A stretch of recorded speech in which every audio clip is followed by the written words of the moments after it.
evening. This is the time and place set for the regular September meeting of the Royal Oak Planning Commission. Welcome, everybody. I'm going to call the meeting to order, and we're going to introduce ourselves, starting down there with Ms. Beakey. Good evening, Ann Beakey. Charlene Douglas, City Commissioner. Doug Hedges, City Planner. Aaron Liao, City Attorney. Woody Gontina.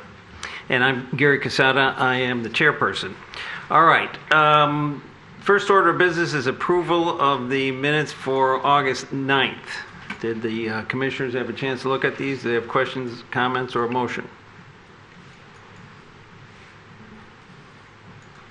I'll move approval.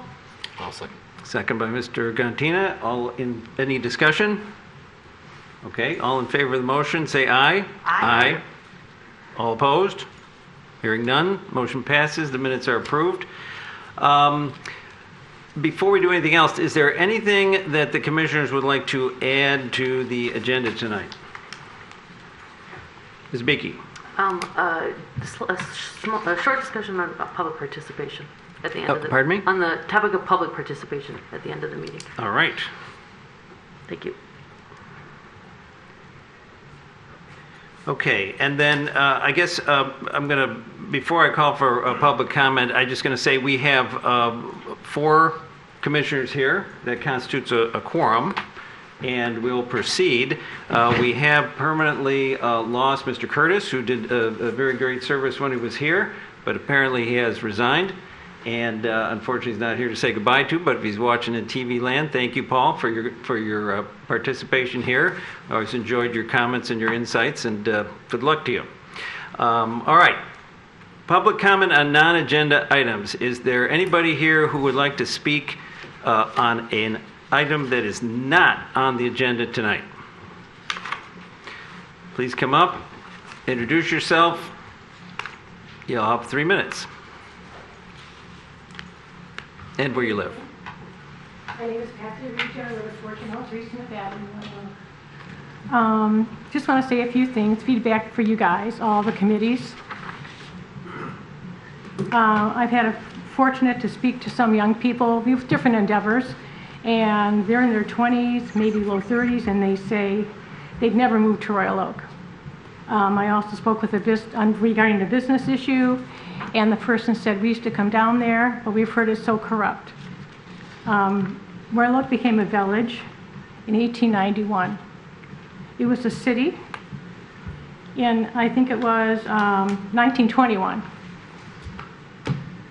It has survived without the federal and state government giving funds to this city to make decisions on what happens here. Any other city, maybe your family lives in another city, they do not know what the city of the people of Royal Oak want. Every community is unique.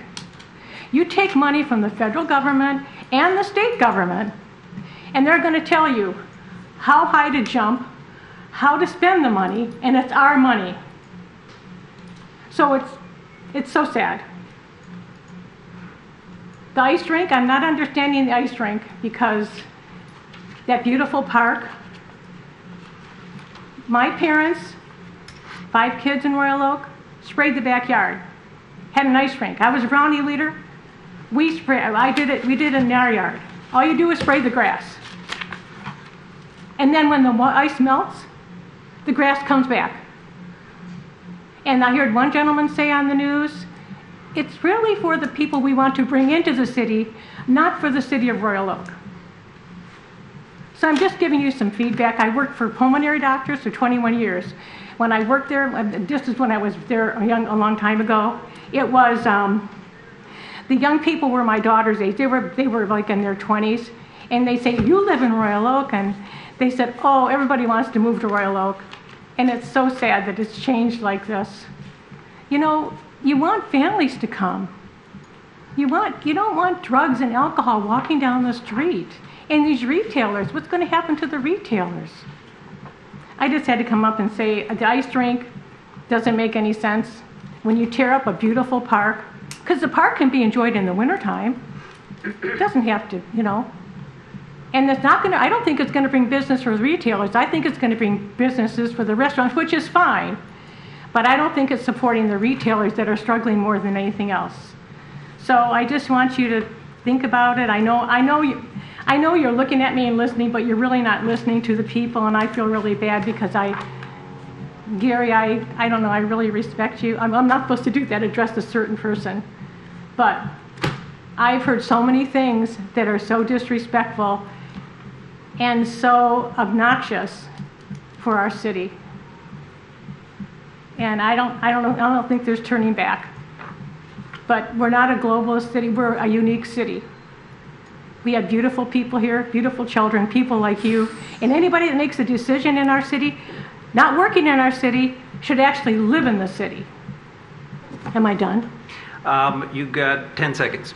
Oh, well, just remember, people are saying, young people that will have families, I would never move to Royal Oak now. Okay. Thank you And for your I've been comments. here since 4 years old. Okay. Thank you for your All comments. right, thank you. And I hope you're listening to the people.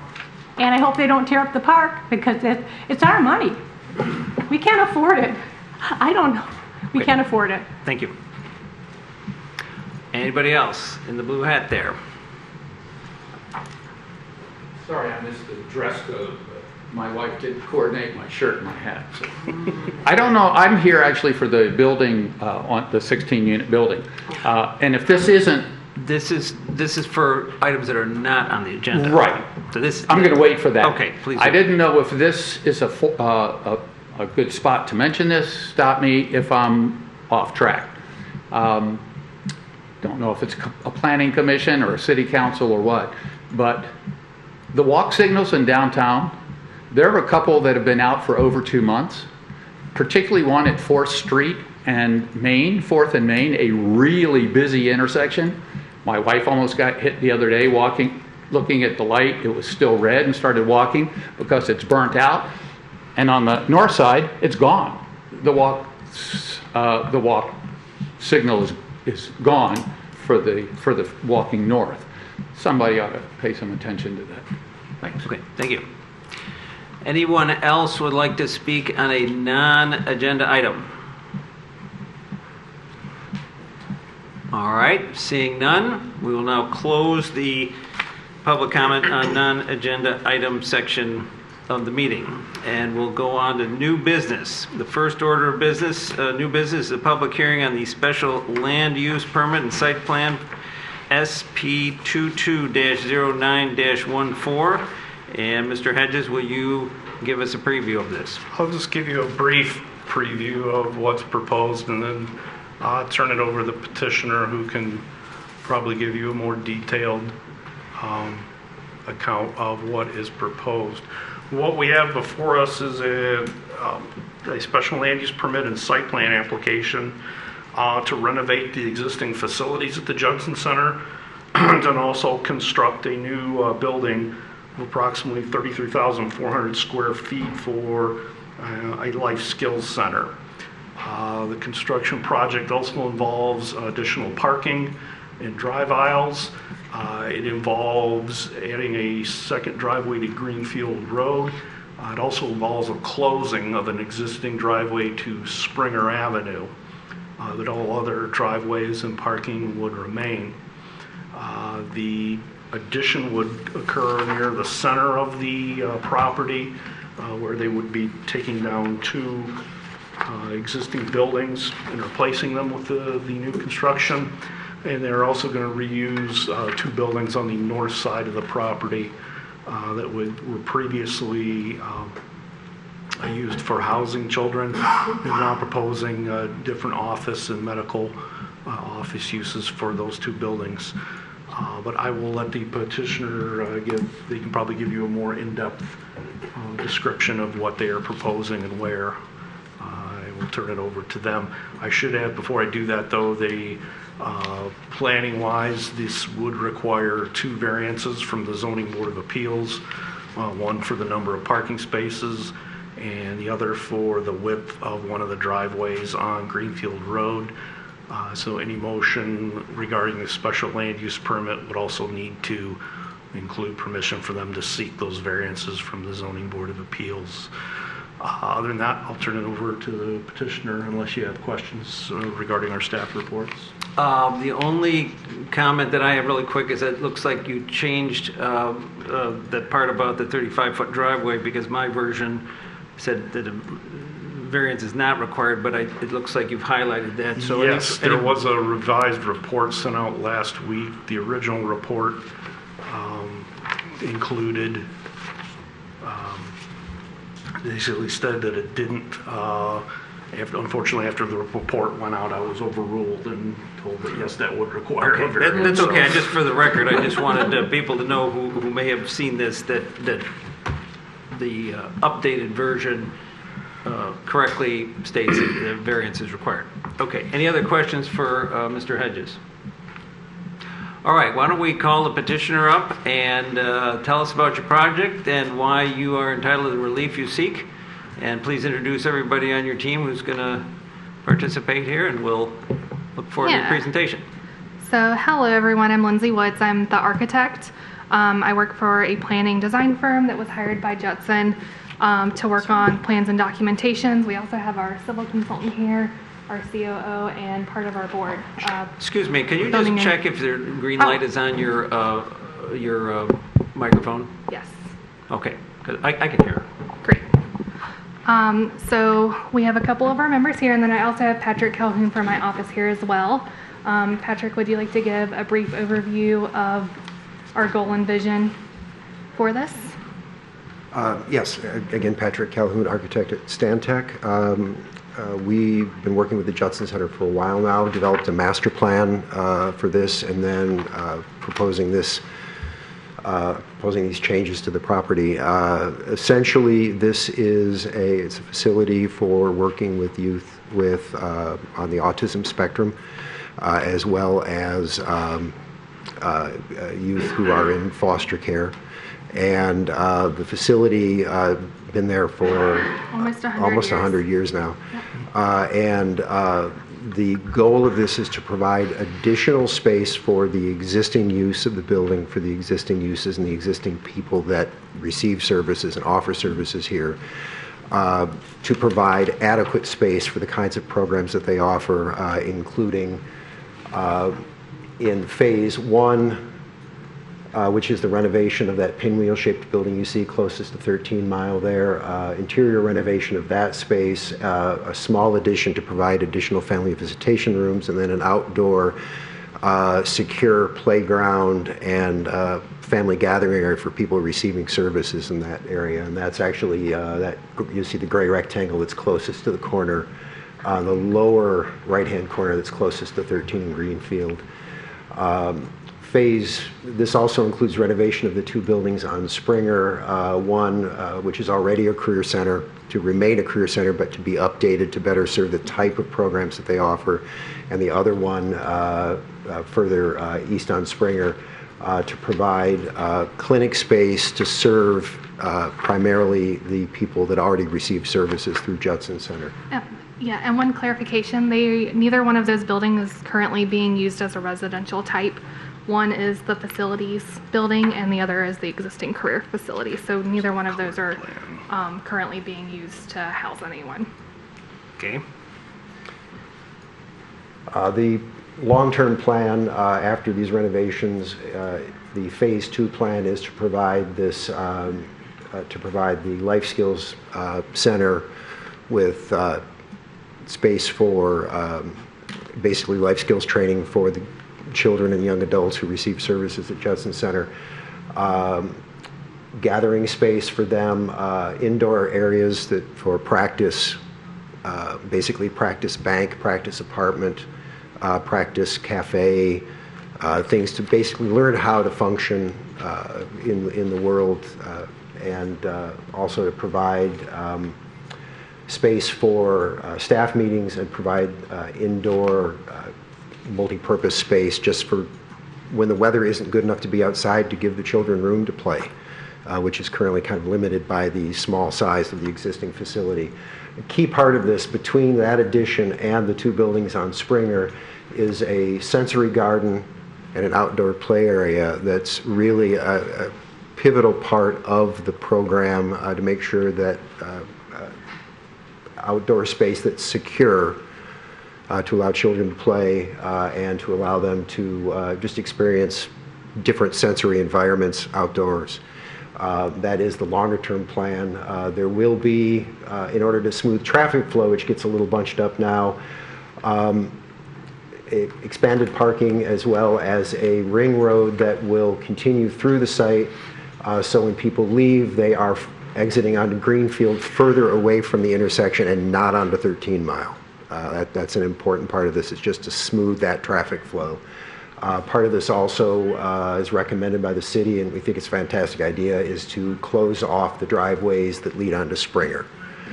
So there's less traffic going onto that residential street, actually no traffic going onto that residential street. So the idea here is drop off for the children, parking for the staff can be more easily accessed off of both 13 Mile and Greenfield. This is an exciting project. I could probably talk about this for an hour, but I'm going to stop and I guess entertain any questions. All right, does the panel have some questions for the petitioner? We're going to do questions before the public hearing? Yeah. Okay. Oh, yeah. Yeah, Okay. go ahead. I guess my main, I have two questions. One is, and it is in the materials, it suggests that you're going to have more than the amount of parking you need for what you need to get a variance. And I'm just wondering if you might even require even less parking than you're putting in the sense of using the space for something else if you don't require it for parking. And I'll just pause that for the first question. The next question I have or maybe recommendation / question on the site is, when I had gone there twice actually, because we had something across the street last month or the month before, the accessibility outside of a car, if you're walking or on a bike or in a wheelchair, is extremely tenuous coming from any direction there, and there's almost no connectivity to the neighborhoods, which by car I understand rerouting, but for people who might live nearby or come visit or any of those things. And I'm just wondering about the walkability, and again, in that I include wheelchairs, both within the site, because it has a lot of driveways and such, and the walking is much more difficult. And then as you make these improvements, are there plans for improving it? The sidewalks on both Greenfield and 13 Mile are very close to the street. So both accessing the site as you come in as well as on the site, especially considering the special needs of the students, which I understand why you might want more activity in the center. Yeah. So those are my two main questions. Regarding the first question on the parking, the current parking count I think is around 125, and we're aiming for 170. 168 is the technical count that I calculated, and then there's additional ADA spaces as well on top of that. And the projected staff when this project is done is around 135. So we're accommodating for staff parking mostly, and then it's important to note that the clientele coming here are mostly dropped off, so that's why we have focused on kind of a more secure dropped off flow to the site, and that's why we've approached it the way that we have. But there is, some additional events, or there may be parents that are walking and checking their children in, so there is a slightly higher accommodation than just the staffing count that we are proposing. Mm-hmm. I guess related, is there any bike parking anywhere? We do not currently have bike parking accommodated, but you might consider that. Yeah. Thank you. And then the second question about the walkability, accessibility. Actually, it's interesting. One of the issues with the site currently, and just the nature of how the services offered have changed over the years, there is very little fencing around the site, and one of the goals here is to actually secure as much of the site as possible so that the clients can use it without concern of somebody deciding to run quickly toward traffic. Part of this is also just with as you see along Greenfield there, the pull-in that's closer to the corner. There's a drop-off lane that allows the passenger door to be closer to the building to shorten that distance. The parking there is primarily for drop-off purposes in the morning and pickup in the evening. And the between that parking and the street, landscaping is provided to, again, reduce the likelihood that one of the children might bolt away from the building, away from their parents, away from the therapist. Regarding, I guess in the question, was it access for the community to walk or bicycle through the site or just around the site? No, for the community around, for someone who might live in the community and also comes to the school or brings a child to the school, there'd be some accessibility besides driveways. Again, most of our classic planning, it's just there's driveways coming in, there's sidewalks around, but if you actually were bringing someone by a different mode, you have 2 bus stops right by you. So just those are examples of just considering how those people might access besides if they didn't come in car. That's one. Okay. I understand enclosing, and within the site, it just seems like the parking lots are so dominant that if someone's inside the site, there might be a need for safer walking space. Again, especially considering the students' needs. Yeah, and regarding that second one, the idea was that the primary interface for the parents and the clients coming in, the children coming to use it, that's the site closest to that's the parking closest to Greenfield. Majority of the rest of the parking is staff and then people coming for the child-safe foster care services.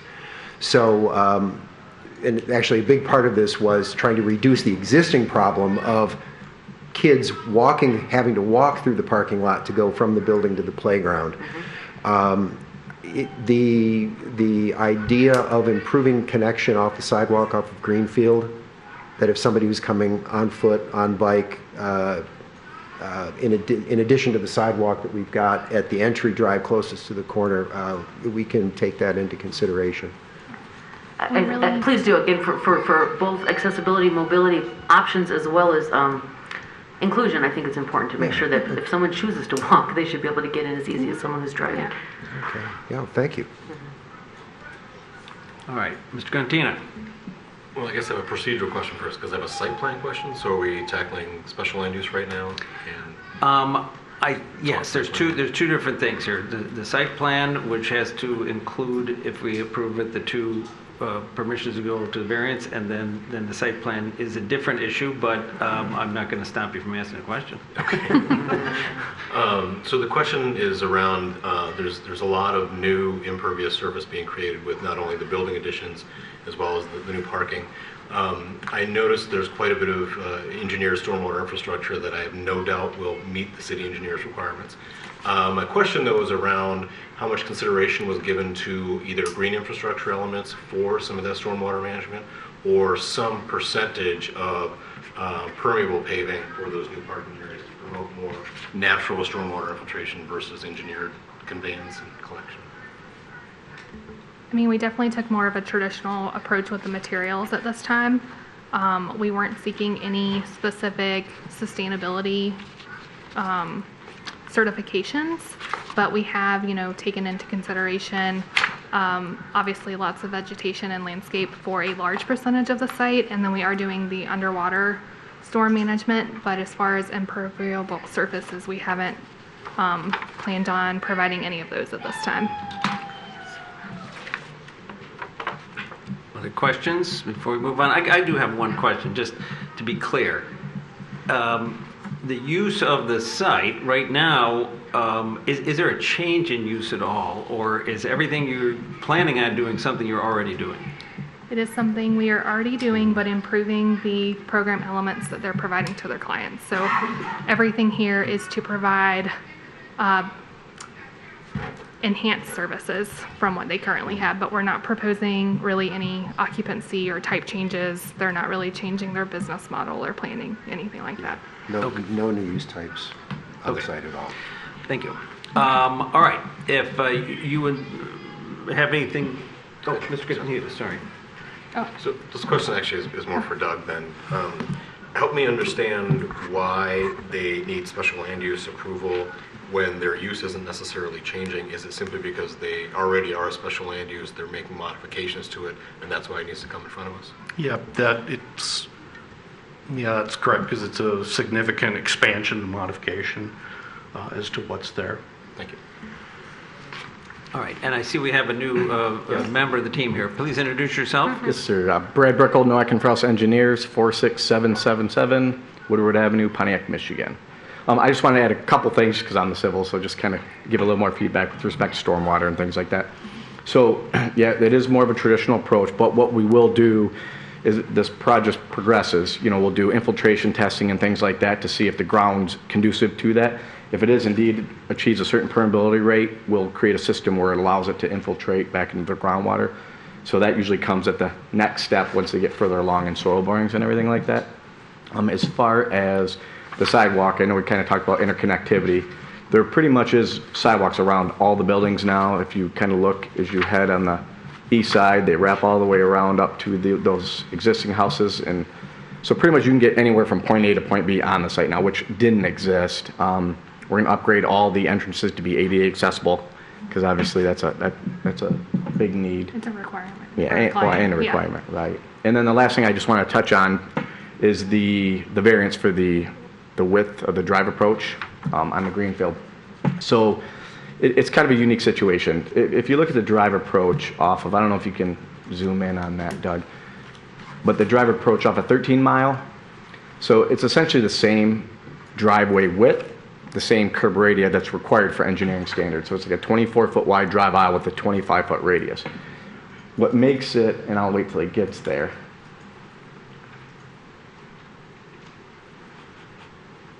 is that the, yeah, so That's the one.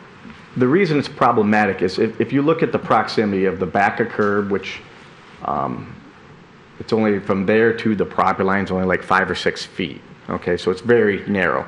So if you go to 13 Mile, it's like 15, 20 feet. So the way that the ordinance measures it is it's the width of the drive along the property line. So as you can see there, that dark line, that how it goes across the property line, it's going, through the widest part of the driveway. So we haven't gone through and made a wider driveway. We haven't made greater radii. It's the same as everywhere else. It just happens to be because where that measurement's required to be taking place. So the one on 13 Mile, it's further back, so it'd be taking place at the end of the PC where it's only 24 foot wide. So it's just kind of it's a weird situation. I don't know, Doug, you may be able to speak to that too a little bit more, but. Yeah, the zoning ordinance requirement does require that it be measured at the property line. The problem we run into, as Brad's described, is many times they have to, start putting the curve into the curb to meet the throat width and the right-of-way, and it widens the driveway, at the property line. Whereas some other areas where there's a much deeper right-of-way, they can handle all of that curve for the approach within the right-of-way. In this situation, they can't.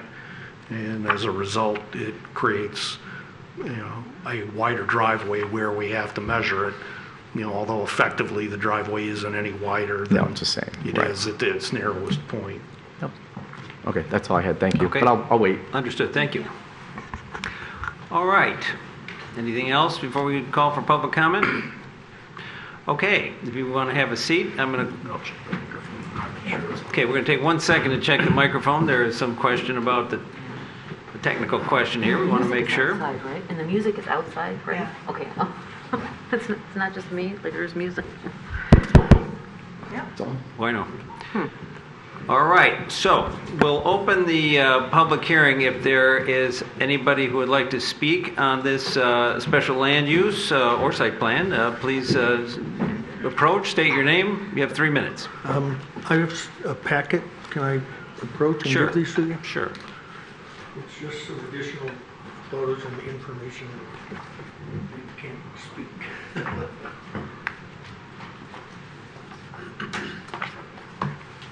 Thank you.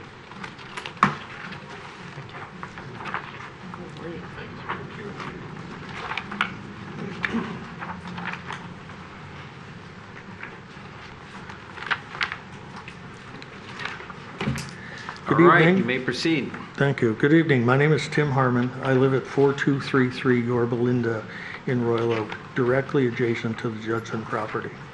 I'm here in opposition to the Judson Center Special Land Use Permit and Site Plan.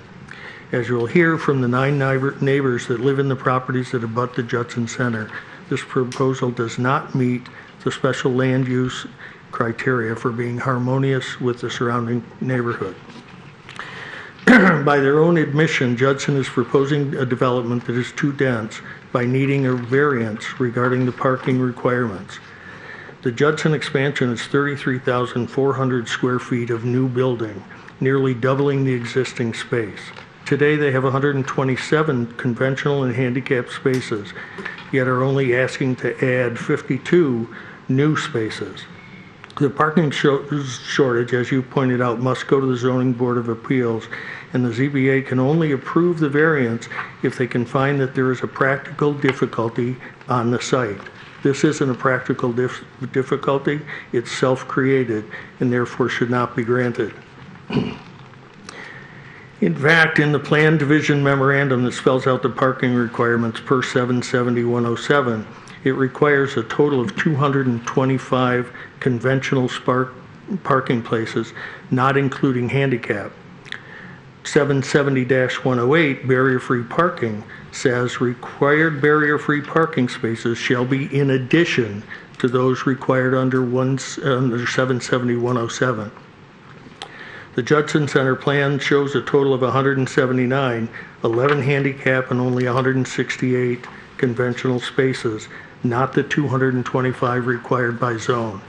The variance of 57 spaces, or over 24%, required by code. Waiving parking spaces is certainly permitted. However, 770-106D1 says such waivers may be approved if no more than 10% of the required parking in 770 is waived. Even if a waiver was granted, the maximum allowed in code is 10%. One example, the outpatient clinic, which is a brand new event at that center. They mentioned that there wasn't, but it's brand new. There's not one there. If you look at their website, it'll tell you all the services that they do. It has 7 exam rooms in a large waiting room, yet only 8 parking places. This is going to force patients to park on Springer, the residential street, so that they can have a place to park to get to the healthcare clinic. Those cars will also be forced to drive into our neighborhood to turn around, causing great difficulty for all of us in a dangerous situation. I don't think anyone could agree that in those circumstances that this is a project that is harmonious with the neighborhood. All right. Thank you for your time.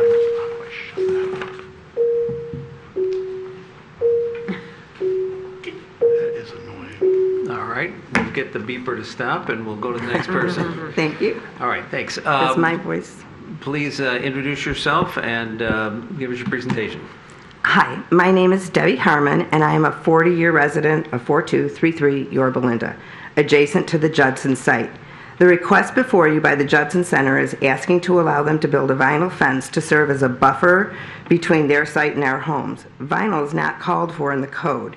Chapter 323-7, which discusses fence maintenance and repair, states, any person, firm, or corporation that owns or leases property upon which a fence or privacy screen is located shall be responsible for the repair, upkeep, maintenance, and reconstruction of any such fence. As you can see, in the pictures, that hasn't taken place.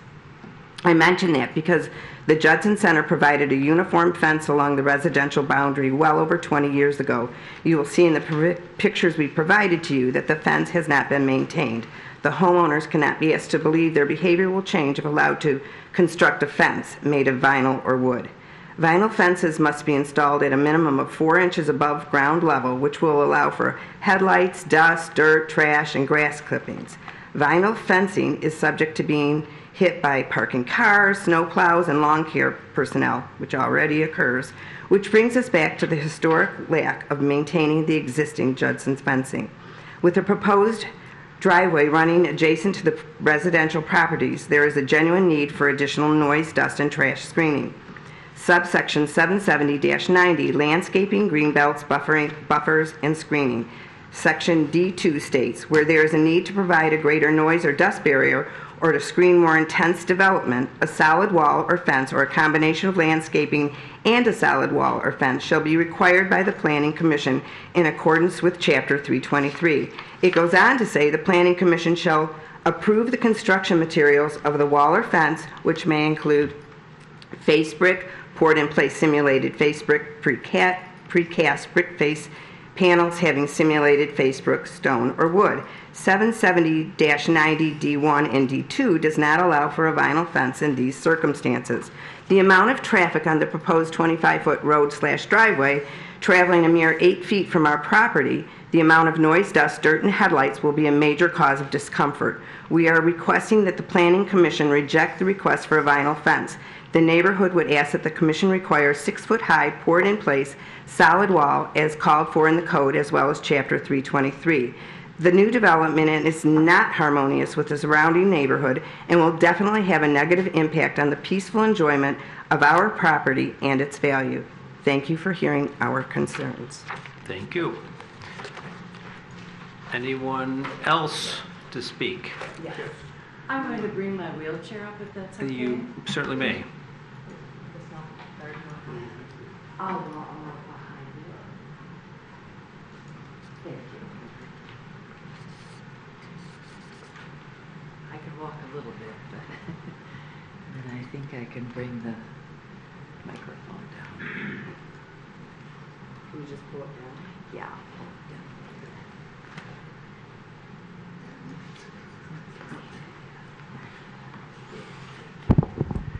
Okay. Thank you, that's good. Good evening, my name is Barbara Schultz, and I live at 4229 Yorba Linda, which it's against the property we're talking about. I'm going to talk about residential buffers and also the water table and soil boring issues. First, the proposed plans show an ineffective buffer. There's a 4-foot sidewalk to the east of the new driveway, located inside the 8-foot buffer alongside the residential lots.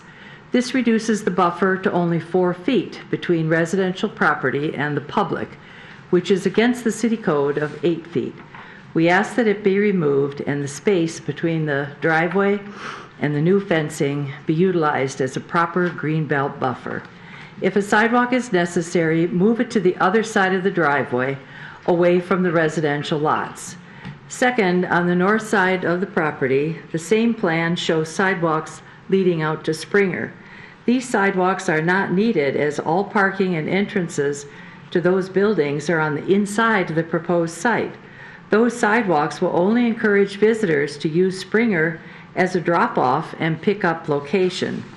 A secondary residential street like Springer is not designed for that purpose and will damage the neighborhood. We ask that those sidewalks also be removed. The Judson proposal does not include a water table and soil boring study. I know that such a study is not required until the plans have been approved and the engineering department has the project in the construction phase. However, the Judson property is well known to have a high water table and has a long history of regular flooding. There have been multiple unsuccessful attempts to fix it. The property floods ever since the 2 properties on the north side of the site were built. Judson has attempted to resolve the runoff problem for years, but has not corrected it. All the homes adjacent to the site have problems with runoff.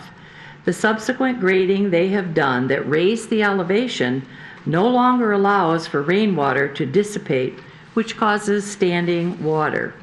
During rainfall and the spring snow melt, the ditch to the east side of the site overflows to the north. It covers the sidewalk and overflows on Springer and freezes into several inches of ice covering the roadway, and you have pictures for that. These issues, along with the fact that Judson is proposing to store rainwater runoff underground into a stormwater system, is reason enough to require a water table and soil boring study to be completed. Thank you for listening to my comments. Thank you. Okay, thank you.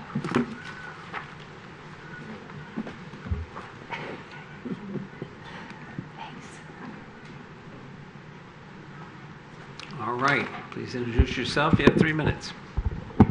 Hello, my name is Julie Brown, and I live at 4239 Yorba Linda, which is adjacent to the Judson Center. I'm going to discuss the lighting issues.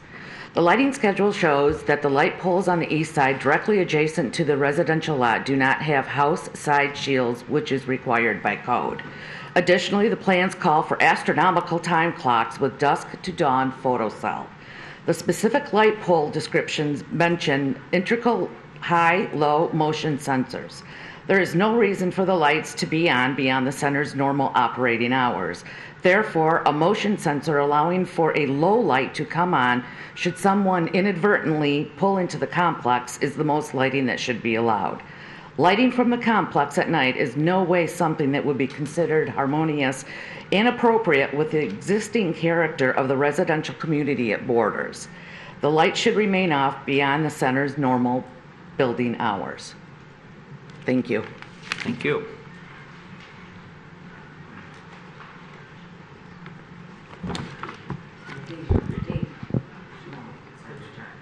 Pardon me? Whoever's turn it is, come on up. Not a problem. Thank you.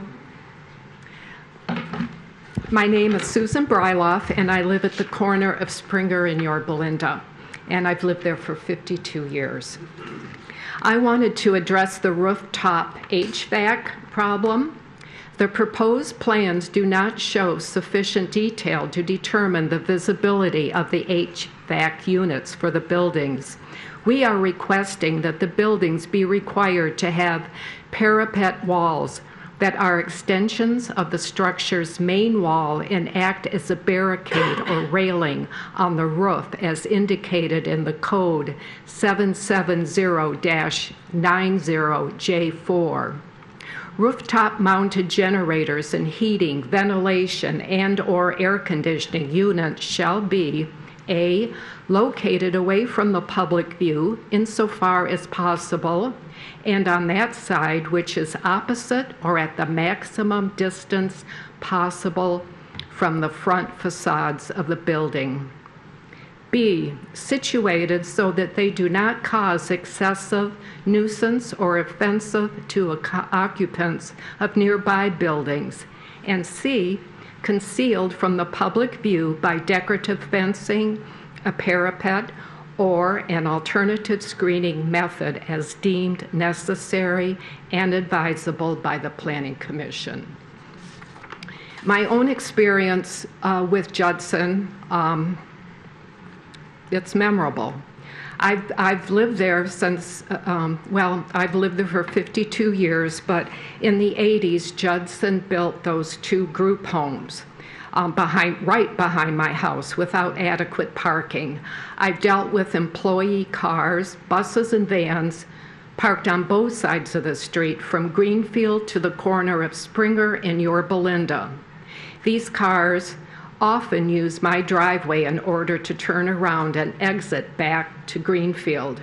When cars are parked on both sides of Springer, two-way traffic is not possible, forcing cars either coming in or going out. One has to choose who's going to let the other car pass. Last summer, I had a close call. A car turned around in my driveway and came within a foot of hitting me while I was weeding off my driveway. I also have suffered property damage as a result of Judson Center.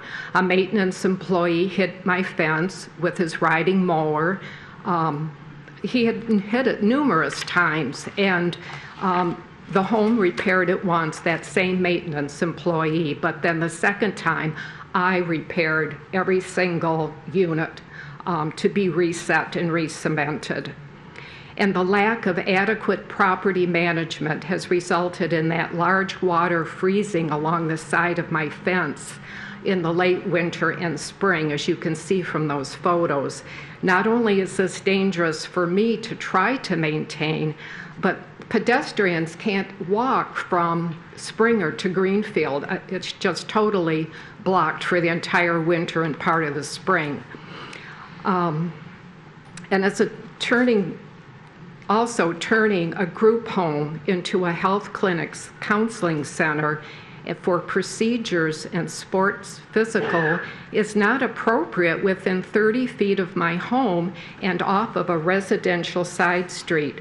Not only does Code 770-79, Hospitals and Outpatient Medical Clinics, Part B, talk about building being 100 feet from a residence. Ma'am, And it we're also over states time. it should be on connecting roads like Greenfield and 13 Mile Road. Okay, thank you. So not only would this project not be harmonious to me, but if this project were allowed to proceed as planned and was found not to be a good fit, the situation could not be corrected easily. Ma'am, thank you. Thank you for your time.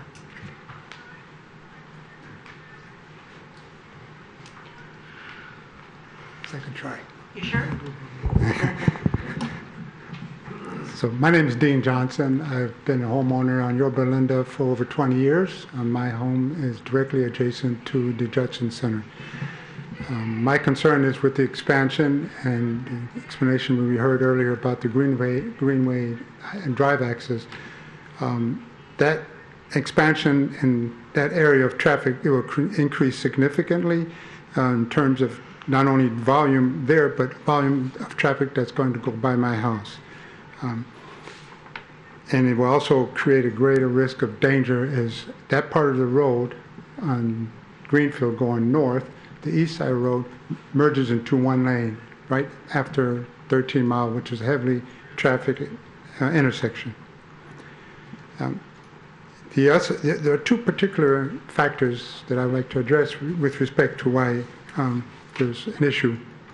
The first is that the Judson Center plans to have 135 staff members, which itself presents a significant increase in traffic at an already condensed road section.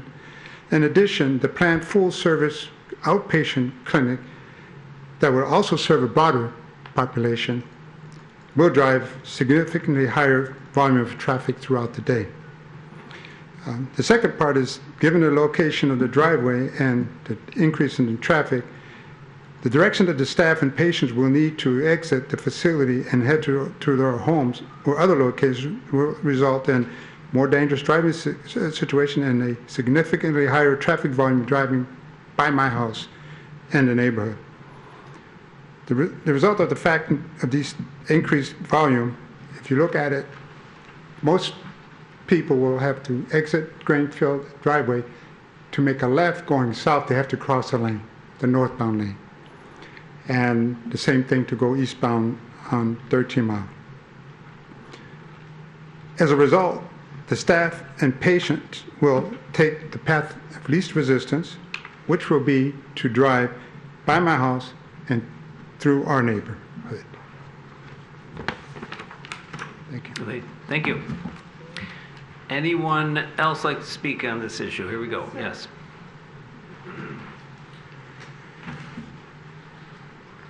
Good evening. My name is Shalene Moore. I live at 4219 Yorba Linda Boulevard. This is addressing the garbage and the generator and dumpster proposal. The plan shows the dumpster has been moved from its current position abutting the apartment complex to less than 25 feet from the nearest residential property. As well, the generator is positioned in the same place directly behind the dumpster. Code specifically dictates that proposed placement of the dumpster and generator are in direct conflict with what is allowed. 770-90J3. Ground-mounted generators and heating, ventilation, and/or air conditioning units shall be A.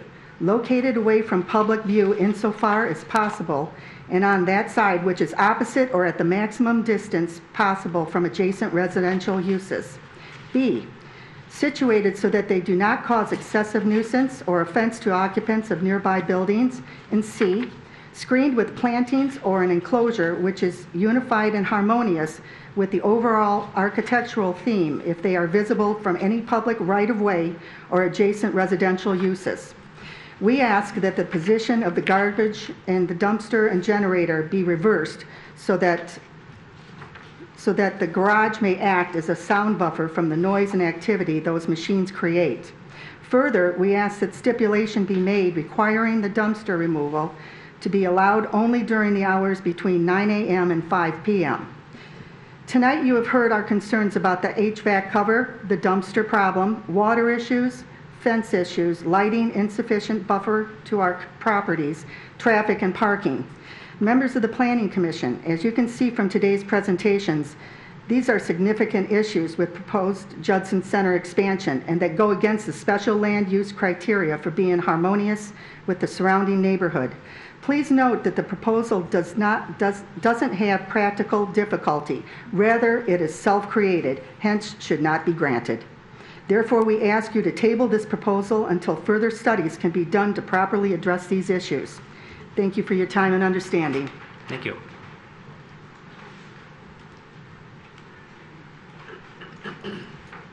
Good evening. My name is Christine Mueller. I grew up at 4243 Yorba Linda, which is the Brylofts' home at Springer at the corner.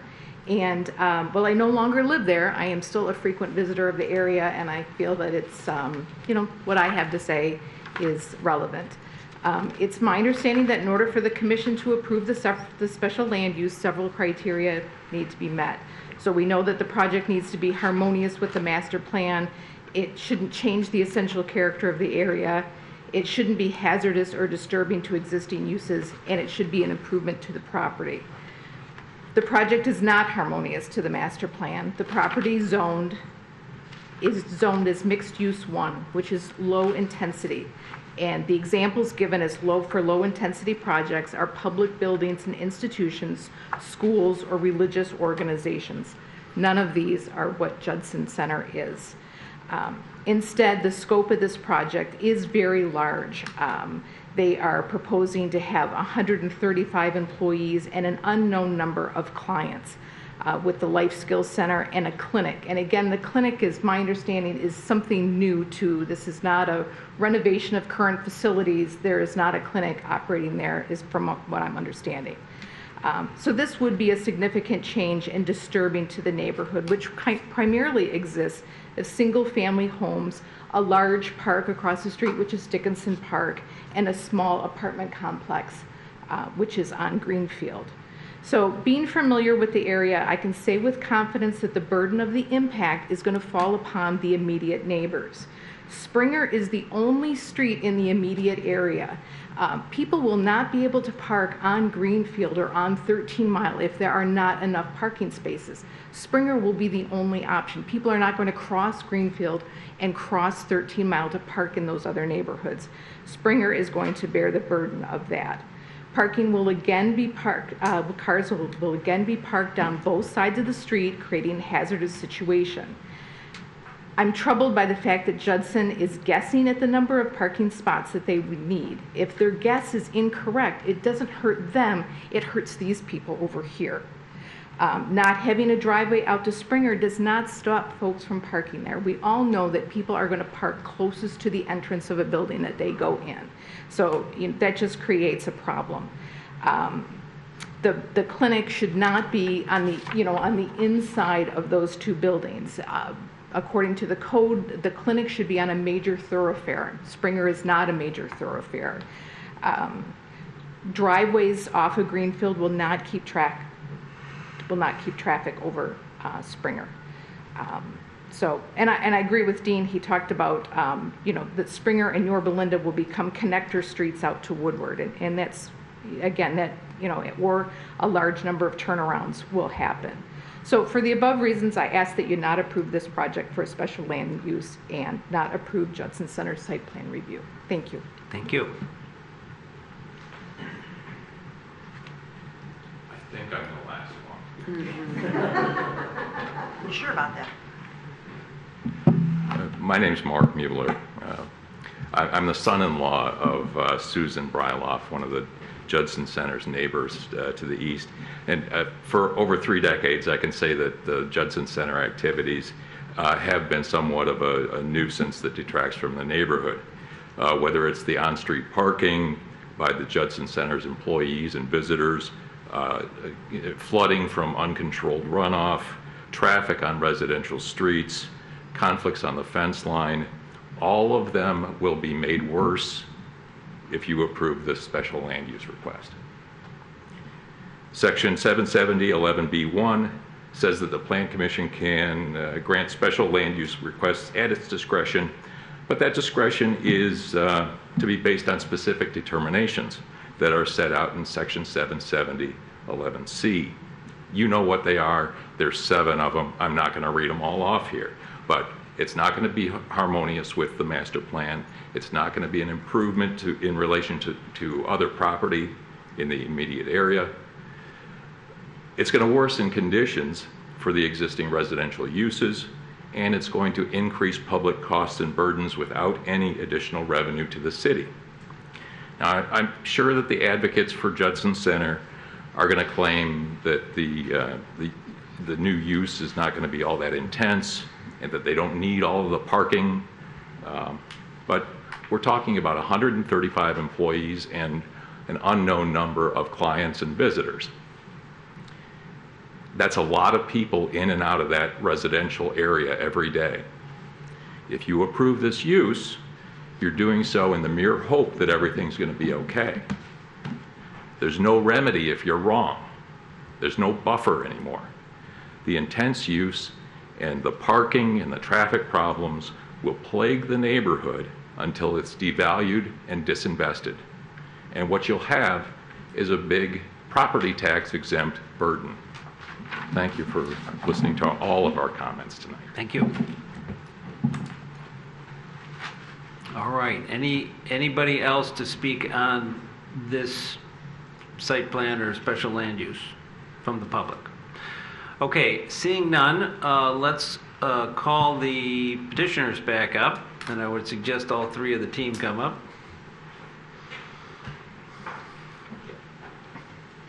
All right.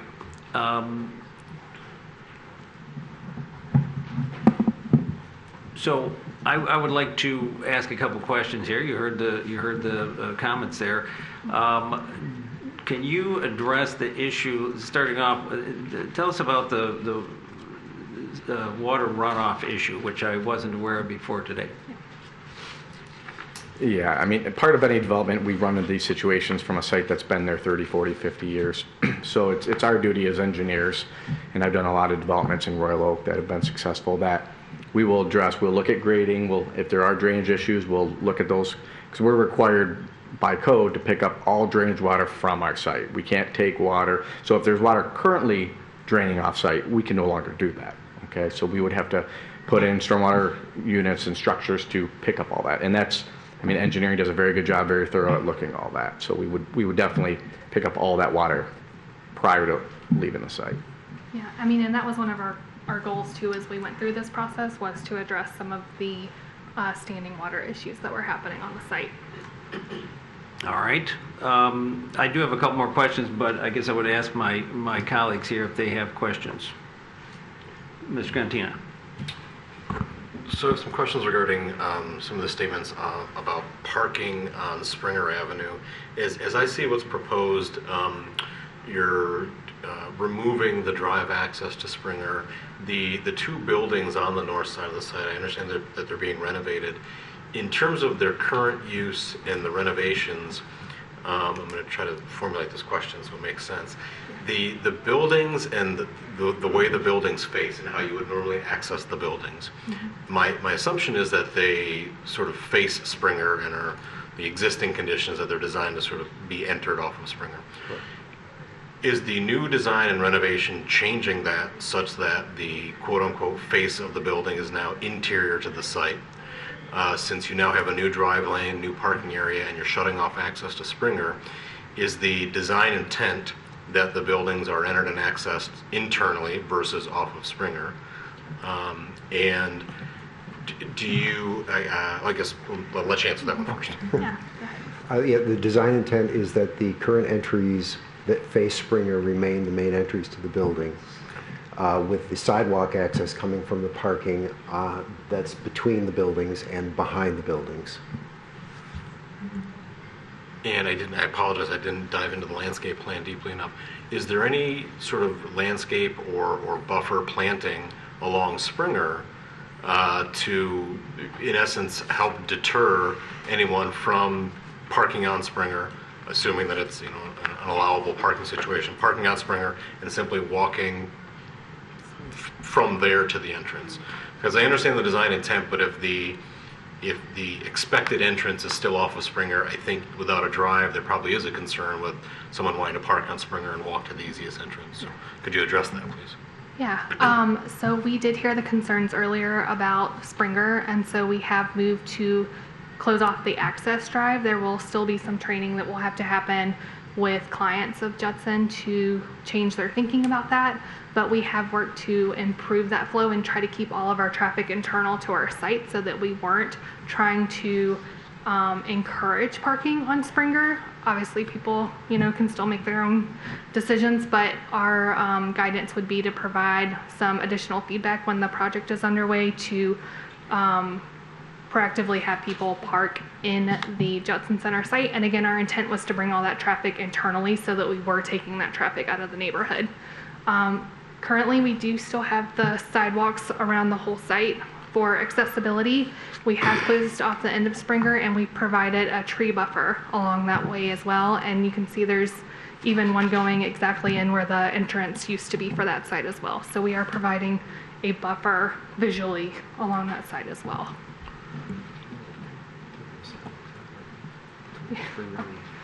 Yeah, and we could take the sidewalks out if that was something that, you know, was desired, so that would be less encouraged. But if there are people who are in the neighborhood who would use their services, then we would be eliminating that access for them.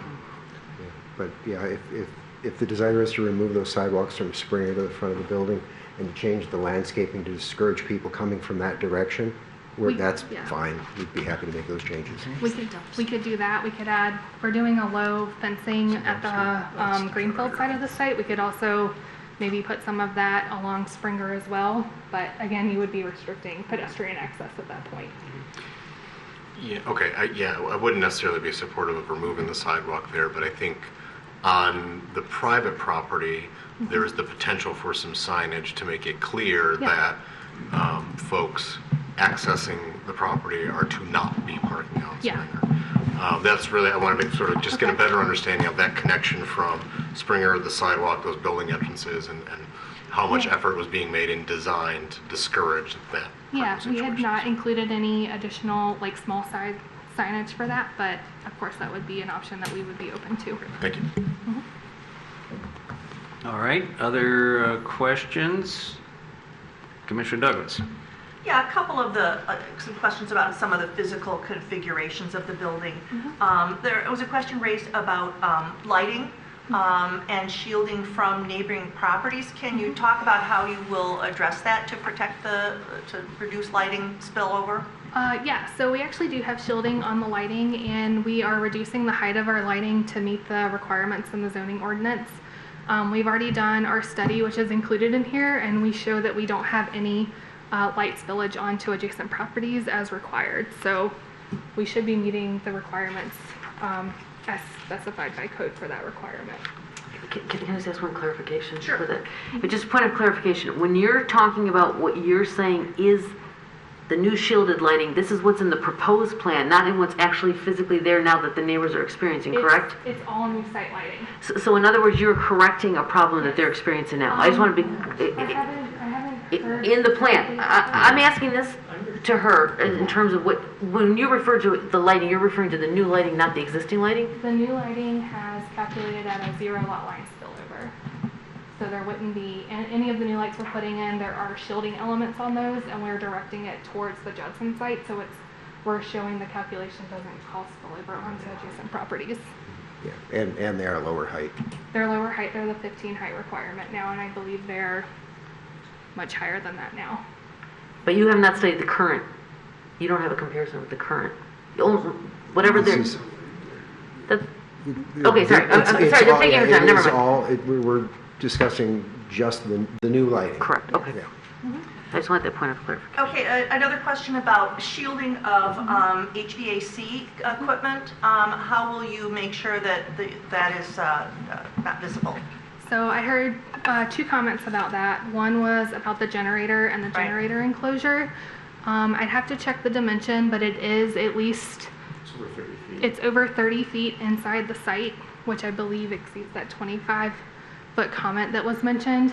It also has a masonry enclosure around it. The dumpster does as well, and there's a elevation showing that enclosure. So I think, at least requirement-wise, we are meeting that expectation for shielding that. The second one that I heard was about the HVAC units themselves. The existing ones are proposed to remain minus one that needs a little bit of renovation on one of the four wings. As far as the new ones, it hasn't been designed yet because we haven't made it to mechanical documentation, but our building is focused and centered on the site, so calculation-wise, we would be as interior to the site as we could on putting those new units in, and we would be proposing roof-mounted equipment at this time. We will do studies on that when it comes to see what the projected angles could be and see if we need to add as additional shielding, but based on our heights and our distances from the other sites, that may not be required. But we would do that study. So you'll follow the building code? Yeah, of course, yeah. So, and then my last question is about the location of the dumpster, and you just mentioned how it would be enclosed. Tell us about that. Yep, so it has a masonry enclosure. There was the layout on sheet A101DE. And then, oops, I don't have the sheet with the elevations on it, but let me see if I can pull a number on that real quick. Oh, I didn't pull one on that. But if you go to A301, yep, that top detail D2 is showing that enclosure there. And it comes to just under the parapet of the existing building. I don't remember what that dimension was offhand. I think it's like 9 feet 4. Excuse me. Oh, it's 7 feet 4 inches tall. So the enclosure is, doorway height tall. So you wouldn't see it walking beside it. You wouldn't be able to see into the enclosure. It's higher than a traditional 6-foot standard enclosure. Yeah. I see. Very good. Thank you. 7 foot 4 inch according to this.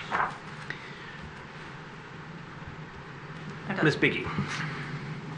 I have one question. I guess I want to ask about the vinyl wall versus a masonry wall, which again does seem like a more commonly used feature for such an intense use. And then also I wanted to ask you if you have reviewed our sustainability and climate action plan and whether or not you've met with neighbors before this moment to make sure we get some harmonious cooperation for the activities. And so kind of if you can comment on those things. Yeah. Bernie, do you have any additional comments on that? Okay. This team specifically has not met with any of the neighboring communities to talk about any of these plans at this point.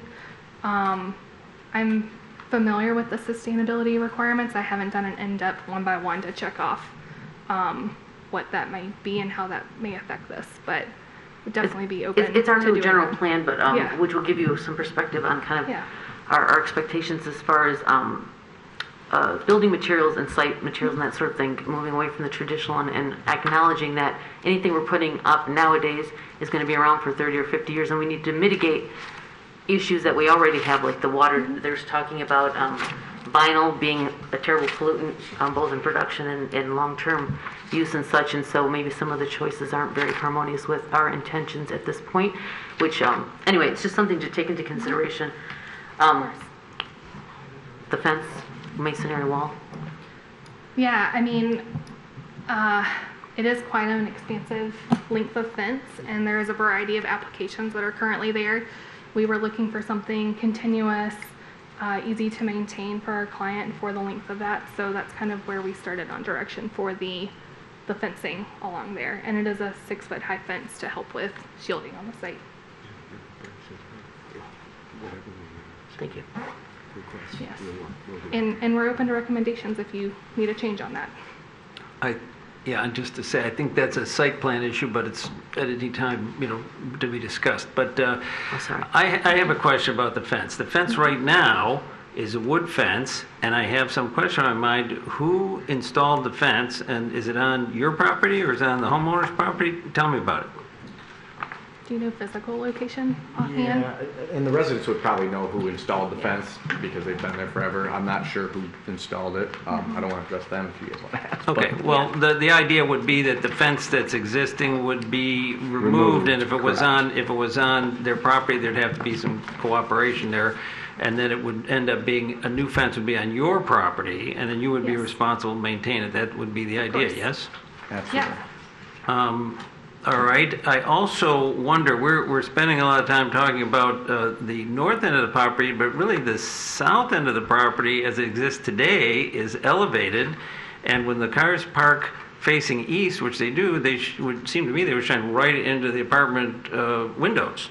What's the condition going to be there? What's your plan for that? We're still running the fence along the whole continuous line on that side, and you're right, there is currently nothing there except a masonry unit retaining wall on the apartment side. So we would be providing shielding to that apartment complex that currently does not exist. Okay, but you haven't designed it yet. It's shown in what is your shielding? the fence. Oh, the vinyl fence goes all the way down the property line. Yes. Okay, I did not understand that. Okay, I see. All right.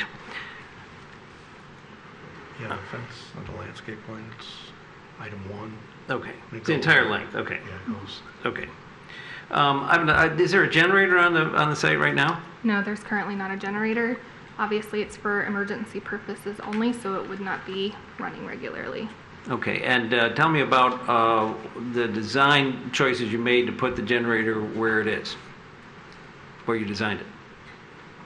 Yeah, I'm gonna take that one.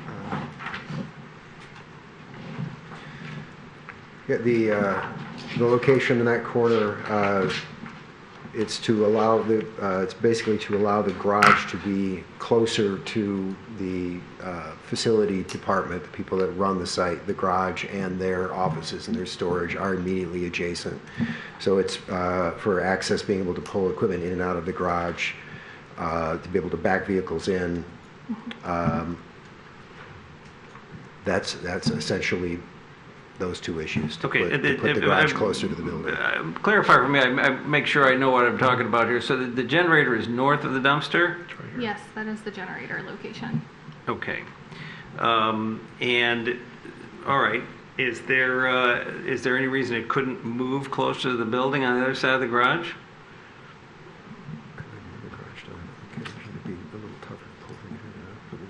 So move it currently what would be oriented planned south of our current enclosure. Yeah, I'm pretty sure we could work something out there. Maybe make the garage like a little bit smaller or reconfigure that if that was a requirement. Okay, I'm just thinking that when it does go off, it will be loud, and it probably will go off because we do lose power around here. So, I don't know how those things are. I don't know if it's gas powered or you know how it's powered. Is it? But it, you know, I don't know, and I don't know what the codes are off the top of my head either. So that's why I asked the question the way I asked it. Yeah, I think the ability to flip those and to put the generator closer to the building, unless we ran into some overlying issue that would prevent it, we don't have a problem with making that switch. Okay, thank you. Let's see. I do have a question about the clinic. So there was a comment that there isn't an outpatient clinic there. Tell me about that. The details of it may be better explained. Come on up. I will start by saying there is a behavioral health clinic. There is a clinic already provided in the existing building. This was to move it out into a building they already owned to allow reconfiguration of that space inside the existing building, but the details of the clinic. Okay, please introduce yourself. Yes, I'm Sue Salhaney, and I'm the Chief Operating Officer. And so today we do provide behavioral health services at this location. It is provided in that existing larger pinwheel building, and we are intending to increase access to the community, to our foster care children, to the children in our autism program who do rely on behavioral health treatment, and placing that in that clinic in that other building, as you will see on the site. is why we have moved that there to increase access. But today, and since probably 2010 at least, we have been providing behavioral health services on that campus. All right. Just one clarification. So when we say clinic, like what type of actual specific activities that might help clarify the word clinic in this instance? Sure. So our intent is to have that be a behavioral health clinic where children, families can receive counseling services. So we will have clinicians, therapists, who will be operating out of that site. And then we will have the ability to have primary health care nurse practitioners or providers come in and provide health care services to that population as well. Okay, so I guess I just wanted to clarify that what you have now are outpatient services. These will be expanded? Yes, outpatient services, and we do foresee a need to increase access to those services based on community need. So that is why the expansion into this building. Yes. All right. I might have another question here. So tell me, if you don't mind, about the sort of the manner and cadence of people coming to the site. We heard that most people are dropped off. I would imagine most people don't drive, but you have, is that correct? You have 135 planned employees? That is correct. And most of our consumers and who receive services at that site are dropped off. The large portion of autism services are provided to children 18 months and older, and so most frequently their parents are dropping them off and then picking them up.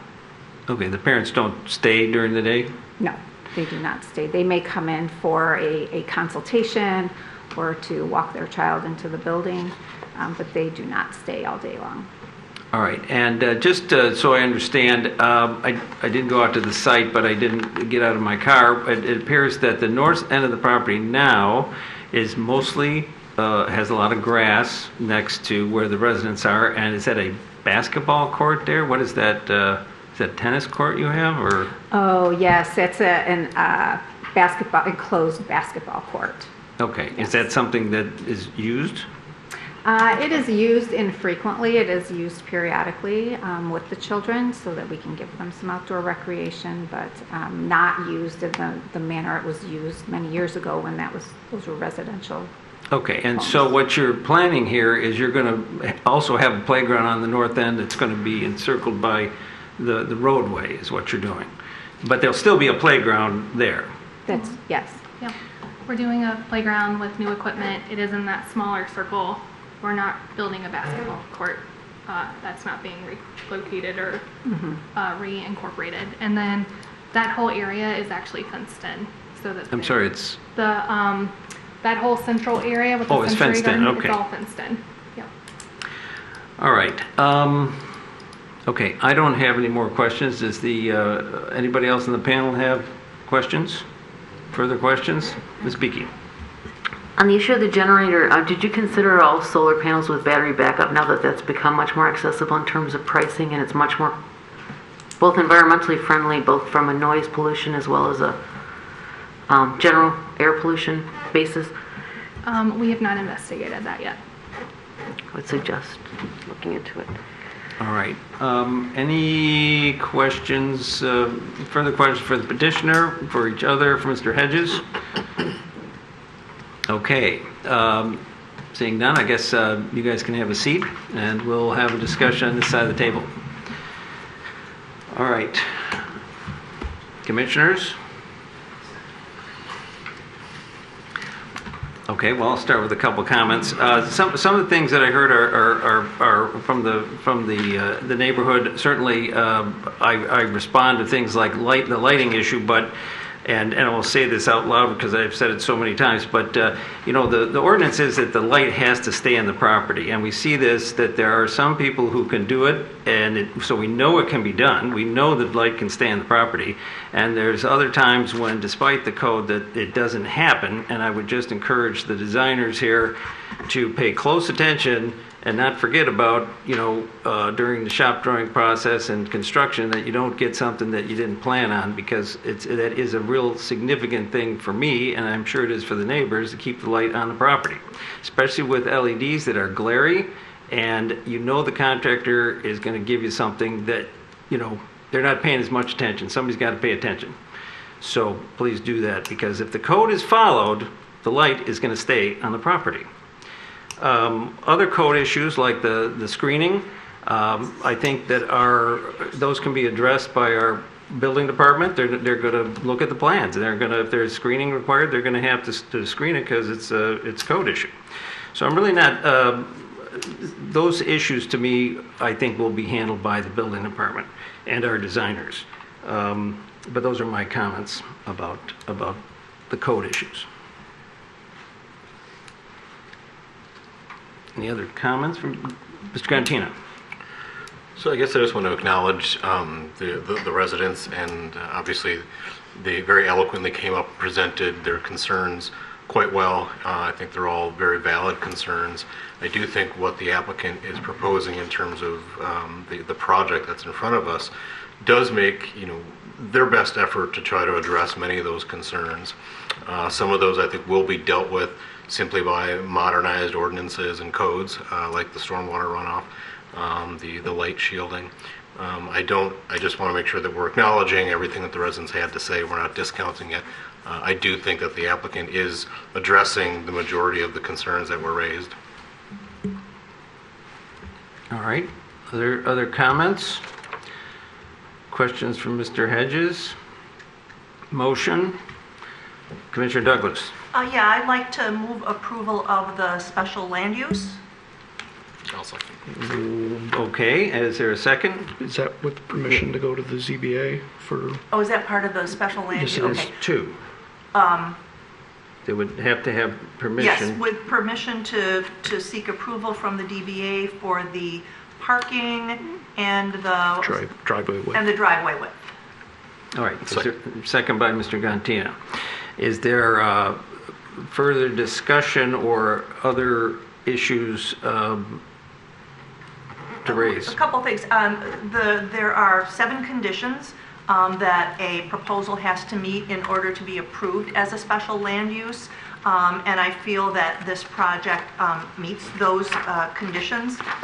In terms of parking, in fact, there are trends in planning these days to reduce or at least right-size parking.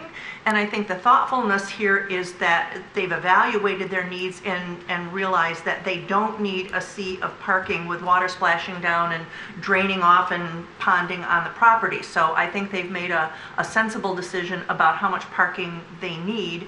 So I'm not concerned about that element of the proposal. All right, and I guess I'll just respond to that comment, is that we're always balancing public policy concerns up here. Non-permeable surface is a problem. Parking is a problem. So those things battle against each other, just like a lot of things battle against each other.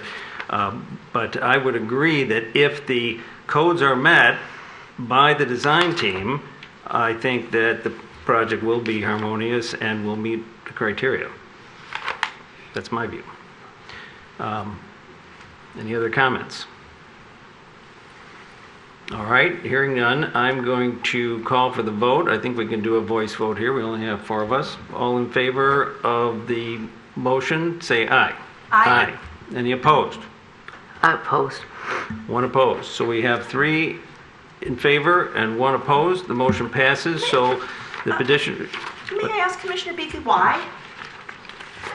Because I still have concerns about the intensity of the use with the clinic and such. And so while I understand the expansion of services, I still have some concerns about the degree of intensity with the number of students and people coming and going. And while I do agree that right-sizing parking and such is appropriate, and I encourage it totally, just hearing some of the concerns, I'm not completely convinced, so I'm voting no. Okay. Thank you. And so just to wrap it up there, what we're doing here is we are giving we're granting the special land use, but you have to go to the ZBA. We've given you permission to seek those 2 variances. So you're not out of the woods yet with that. But we can move on to the site plan, yes? Yes. Okay. So the site plan, Answer a few comments. Oh, absolutely, sure. There were a couple of the contingencies listed on our staff report for the site plan that have come up this evening. The landscaping and screening issues are in the second contingency, number 2. If the Planning Commission desires anything different than what has been presented, such as a different material instead of the vinyl fence along the east rear lot line, or a different location or screening measures for the generator and waste receptacle enclosure, and also any rooftop HVAC units.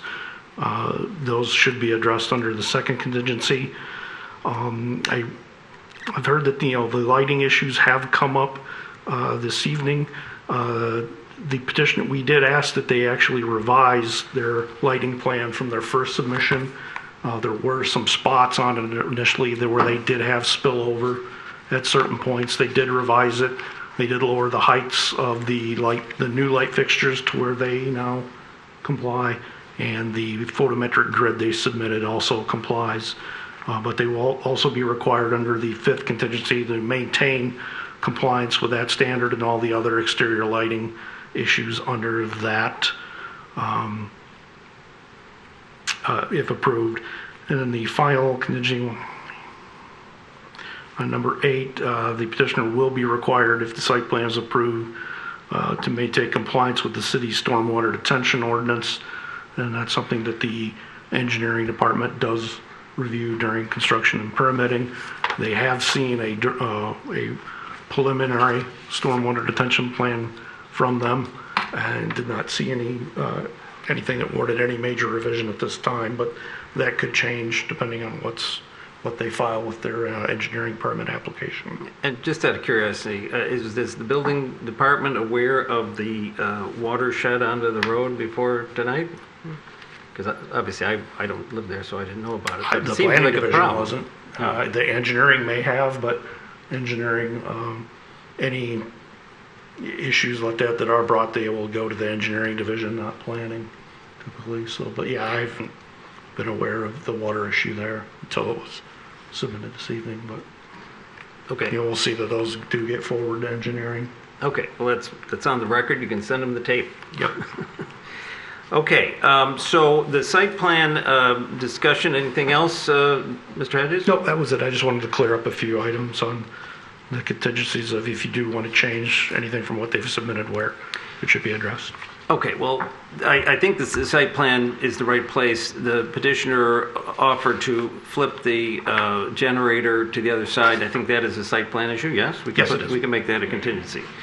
All right. Other discussion about the site plan, I think the issue is the screening at this point. Do we have thoughts about that? Commissioner Douglas. Yeah, I'm inclined to ask them to install a masonry wall along the eastern border as opposed to vinyl fencing, consistent with Commissioner Beakey's arguments, valid arguments about vinyl, and also for greater, obviously, greater sound protection and screening. But other than that, it does feel like, knowing that the building department is going to have a say over the issues that they've raised, the HVA shielding, lighting, as Mr. Hedges has pointed out, the stormwater retention. They spoke of that even before we got into public comment, so they know they've got things to fix there. I feel like their proposal is compliant with our existing ordinances. I guess I'd like to talk specifically. We had some suggestions about, I think, and I hope I'm remembering correctly, there was a suggestion that it be poured in place concrete, but you said masonry. Is this something we want to differentiate here? As opposed to? Or there is concrete panels too. I just wonder, maybe I'd hate to tell the designer exactly what. The difference between concrete panels, poured in place concrete, masonry, they're all sturdy and sound barriers, and so one of those, I would think. Thank you for that knowledge. Is there, perhaps Mr. Hedges can tell us if there's a better word to describe what we're trying to accomplish here? The zoning ordinance specifies masonry wall, but then there is no real definition as to what that includes. Historically, the staff has considered all of the substances you're discussing tonight that fall under a masonry wall, be it poured in place concrete panels, brick, CMU, stone. The additional materials you're speaking of, all of those would fall under what has historically been considered a masonry wall under that section of the ordinance. Cool, thank you. Mr. Gantini, have any comment on that? I was just going to say, I agree with the addition of the masonry wall contingency from the standpoint of it. One of the concerns expressed by the residents was the maintenance of the property in general does sometimes lead to damage of that fence, which results in another maintenance issue. I think if we go away from vinyl, because that does pose the same issues in terms of maintenance, not only from just what it is in terms of a product not being something that we want there, but with a wood fence presents the same sort of maintenance issues. The property is going to need to be maintained, it's going to need to be mowed, accidents are going to happen. That equipment running into a masonry wall will present much, I guess, less damage that would need to be maintained. So I would agree with that contingency being added. And I guess I just want to get a clarification, maybe from our civil engineer. As it is right now, I don't think there's any setback from the eastern property line where the parking is. I think there's the parking lot goes right up to the to the retaining wall, and there's a cyclone fence on top of it, I think. But the plans look to me like there's going to be a setback from the property line now with a sidewalk, which will give you maybe an opportunity to, because if you're going to sit a wall on top of that retaining wall, you're going to have to probably do something with that. So they'd have to screen that 6 feet above the existing or the parking, so not just from the lower level ground. And correct. So we're 8.7, 8.7. So we are definitely going further away from the property line than it did. Okay, because you're going to put a sidewalk there. Not along the east portion. I'm sorry, the south portion. Not along the south portion. What is going goes from here? Or the east. Sidewalk is only along that word. Yeah. So this is the set. What's the set going to be in the setback, if anything, between where the end of the parking is and where the property line is? 8 feet. 8.7 feet. Okay. What? Yeah, the landscape area. Oh, okay. Yeah. Okay. It's further away than the. That's wider here. Okay. So I have to say I'm a little.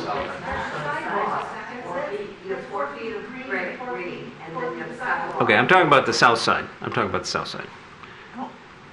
Yeah. I think you answered my question. Okay. I think you're talking about the east side, right? East side, yes, east side. Well, southeast. There's two sides. There's a north and a south on the east side. That's what I meant. Gotcha. Not the south side, 13 mile. I think the engineer knew what I meant. Okay. All right. Other comments? Ms. Beakey. Just further clarification on that. So we're saying that the masonry wall will continue so that behind the homes, that will also be put in place, right? That's what we're saying? Yes. Okay. I was concerned because of the retaining wall that it exists At the other there. side, at the bottom. Right, I just wanted to, it's on the whole side of the site. Yeah.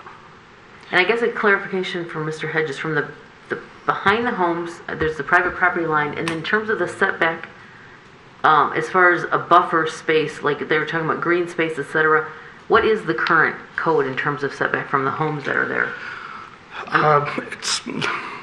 It's a varied standard. It does specify a 10-foot buffer, but it does grant the Planning Commission the ability to consider a lesser distance or no distance. But a strict minimum standard would be 10 feet, but again, you can allow it to be less. And it is, the part Gary was talking about, it is less than 10 feet along the north. It does go above 10 feet in most spots. You said the north, you mean the... Yeah, from here up. the And then northeast, from right? here down, it's 8 feet. North side of the east side, Yes. the north half of the east side. Yeah, the north half of the south half of the east rear lot line, it's less than 10 feet. Toward the northern portion of the east lot line, it's greater. Again, I'm very pro sidewalk and pro permeability, as I was saying, and accessibility. But again, considering the setback, I do think it's a bit tight in there in terms of how close it is to the private properties without as much of a green buffer as I would like to see. As we look at other developments, even in central business districts and such, given again climate, rain, all these different things, I think those green buffers are very important to not just today but our longevity. And so that concerns me that that's not sufficient in terms of the spacing. Well, and again, there you have two things, just that I respond to your comment, that are fighting against each other. One of the things you need is for safety is people to be able to walk from one place to another on the property. So the sidewalk serves that purpose, but then it takes away permeability. So this is part of the balancing.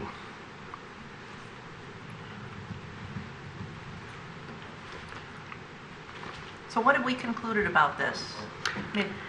Well, I can't make a motion. That's what I conclude. I mean, I personally, and again, this is the formality of this is makes it complicated. Given the public input, given what we've seen here, personally, I would like to see something in 30 days that reflects this discussion, more permeability, the conscientiousness with the neighbors, and I don't know if that'd be an undue burden, given the timing and such. But if there haven't been discussions previously and there's maintenance issues already on the current property, even with the architects and designs moving forward with something that's going to be supposedly better in the future, there's still issues with the neighbors about current conditions, and a few days or weeks to clarify some of that with the neighbors I think would be beneficial personally.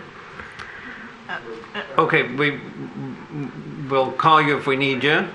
I guess I'm gonna respond to that, is that we've heard a discussion about something about the water runoff, and when you're going to improve this property, I do have some confidence that the engineer and the architect listening to us. And I just want to point out, you guys also have Grissom Metz, as you know, they're top notch there, but you didn't bring them tonight.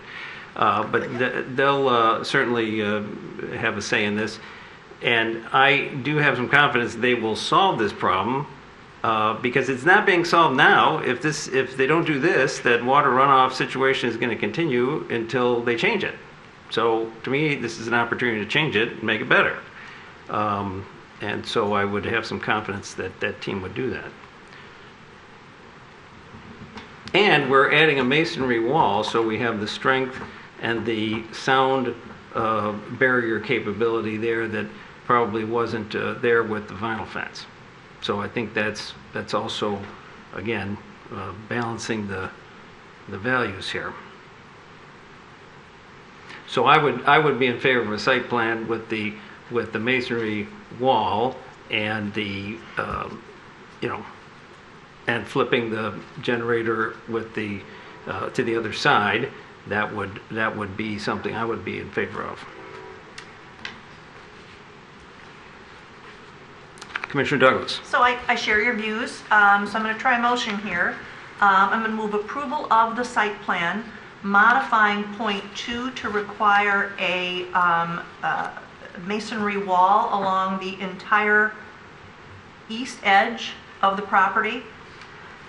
And I think the other standard features here, the conditions that we usually see in terms of lighting elements, stormwater management, and so forth, are addressed in what they proposed. And I have confidence, as someone else here said, that our building department will make sure that they are executed properly. So that's my motion. Are you including flipping the generator to the other side? Oh, sorry, flipping the generator to the other side of the garage. Thank you. All right. Is there a second? Based on those additions, I will second. All right. Is there further discussion of the motion? We'll just say something in general. There's sort of a principle in land use that property owners have the right to use their property in ways that are consistent with existing rules, existing zoning, existing building codes, and so forth. And that's why we have zoning, that's why we have building codes.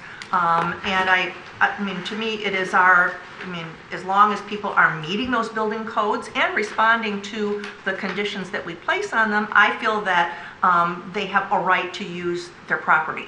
And I think the decisions that we're making here tonight are consistent with those rights.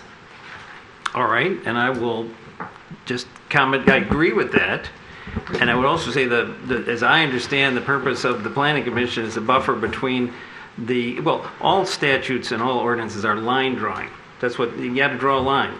And sometimes something falls on the other side of the line which shouldn't. The purpose of this body is to be a buffer in some of those gray zones and allow us to make practical, reasonable decisions when the line maybe not be in exactly the right place.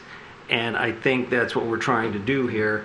And I think that's also something that somebody could meet all the criteria and there could still be a reason to say no because of their effect on the neighbors, because that's one of the criteria. But I don't think that this is a case. I think when this is built, it's going to be an improvement.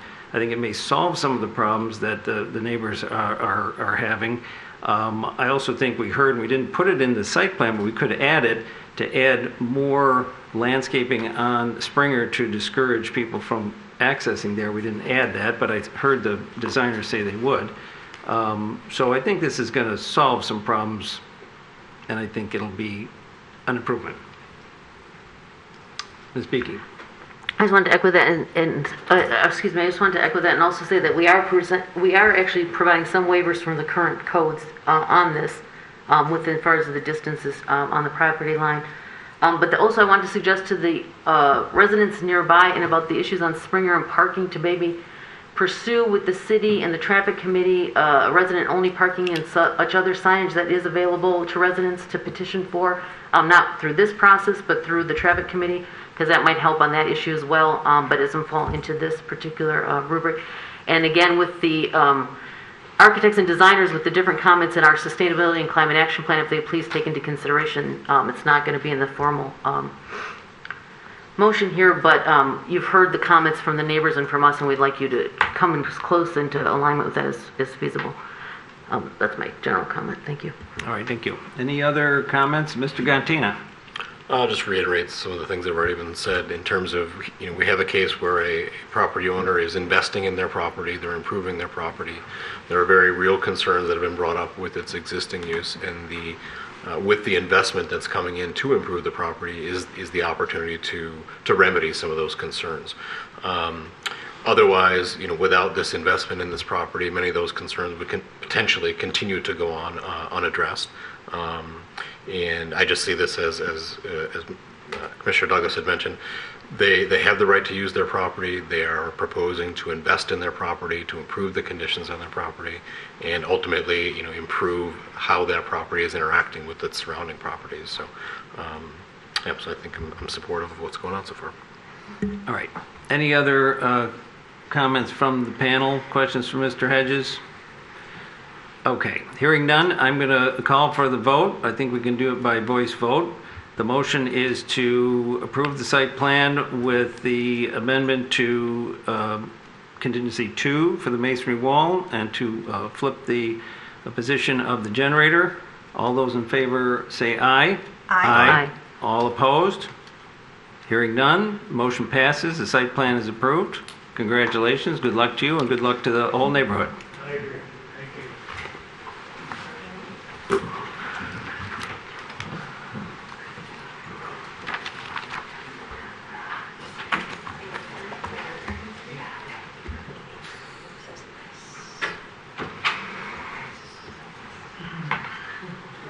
They should meet these people.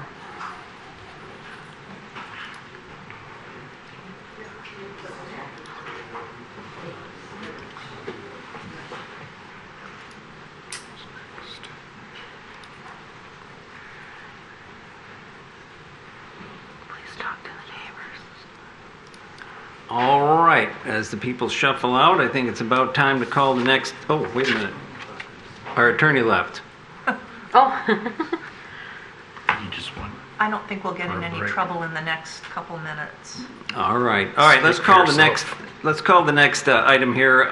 Special land use permit and site plan SP 22-09-15. This is to renovate a showroom and construct some building additions. Mr. Hedges, can you please give us a preview?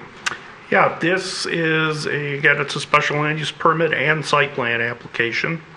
It's for the Champion Hargreaves Chevrolet dealership on 12 Mile between Stevenson Highway and Campbell Road. What the petitioner is proposing is two relatively small additions to their dealership building. One on the east side of the building in an area where they have a covered parking, and a second one is a gap that's between their current showroom and then the service and repair facility. Along with the additions, they are removing a temporary sales trailer that's west of the building, and we'll be replacing that with off-street parking spaces. Regarding the site plan, staff did not see any major issues except for the issue of frontage trees along East 12 Mile Road that are required under our landscaping standards. And also under the specific design standards for automobile dealerships. It's an item that's up to the discretion of the Planning Commission. If you would like to see those planted in that area, it is something you can either require, modify, or waive under our current zoning ordinance standards. That I don't have any other items that are of note of this application, but can answer any questions you might have.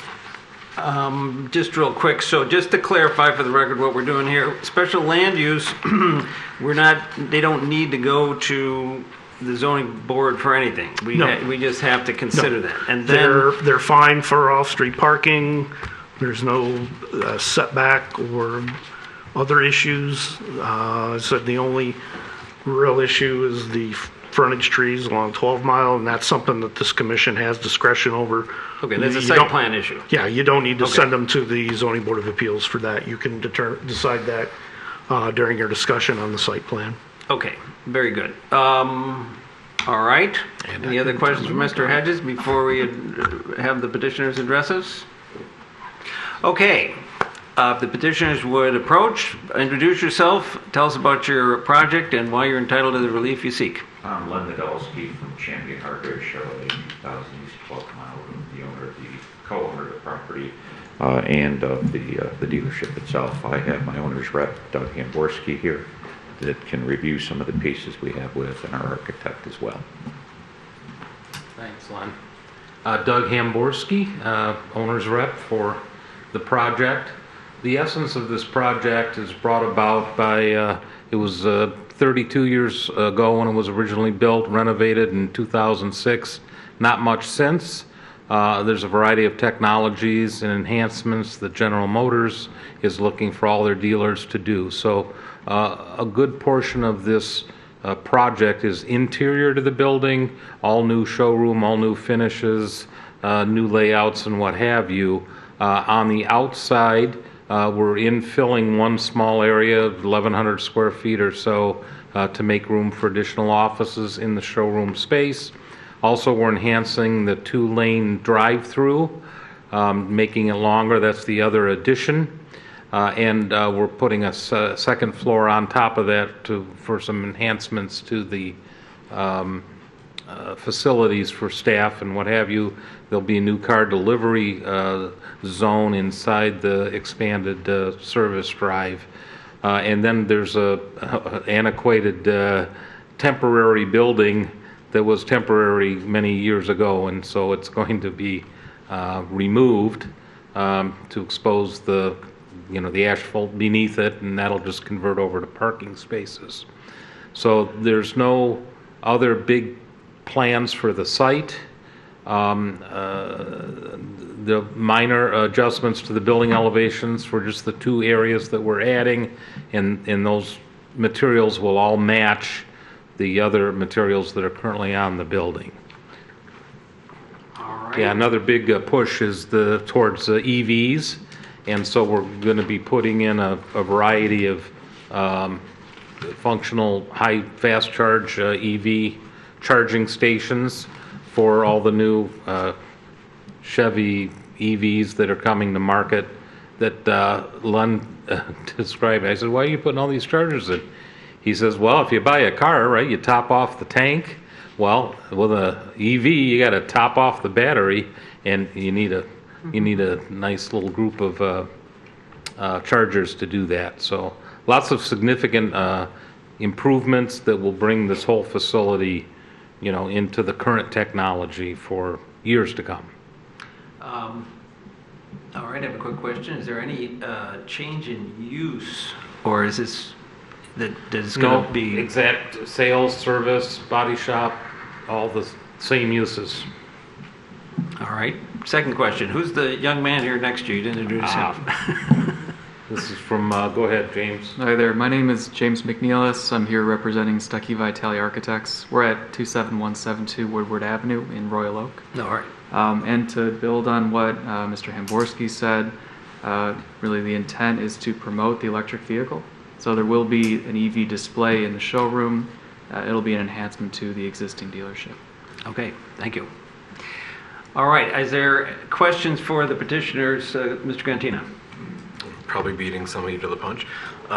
With regards to the trees on the greenbelt, it appears that the previous site plan approvals require that those 15 trees be in there. Can you speak to the reason why they're not? Because it is up to our discretion to actually require a little over double that amount now. So I'm curious as to why they're not there. So, car dealerships for decades everywhere rely on visibility for their product on their parking lots that face the thoroughfare. In fact, I've designed a number of dealerships. I'm an architect as well.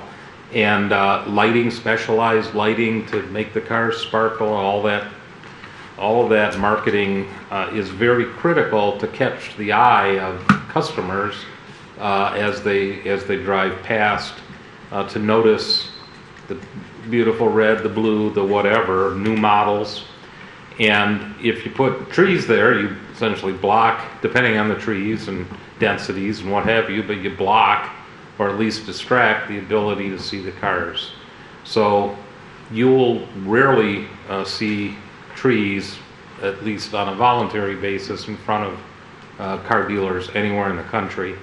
And as far as the history of why the trees that were shown on a site plan in 2006 aren't there, I don't know if they were there and something happened to them. I don't know if they were never planted.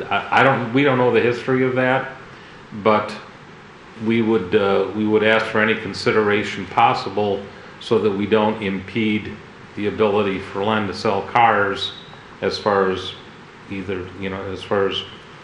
requiring the full ordinance of trees that are called or that are defined in the comments. How long have you owned the property or the business at that location? 3 years for the property.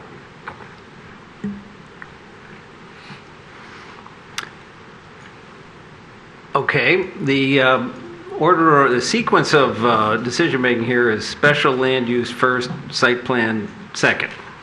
So I would like to address the site or the special land use. Is there any discussion we want to have with the petitioner about the special land use?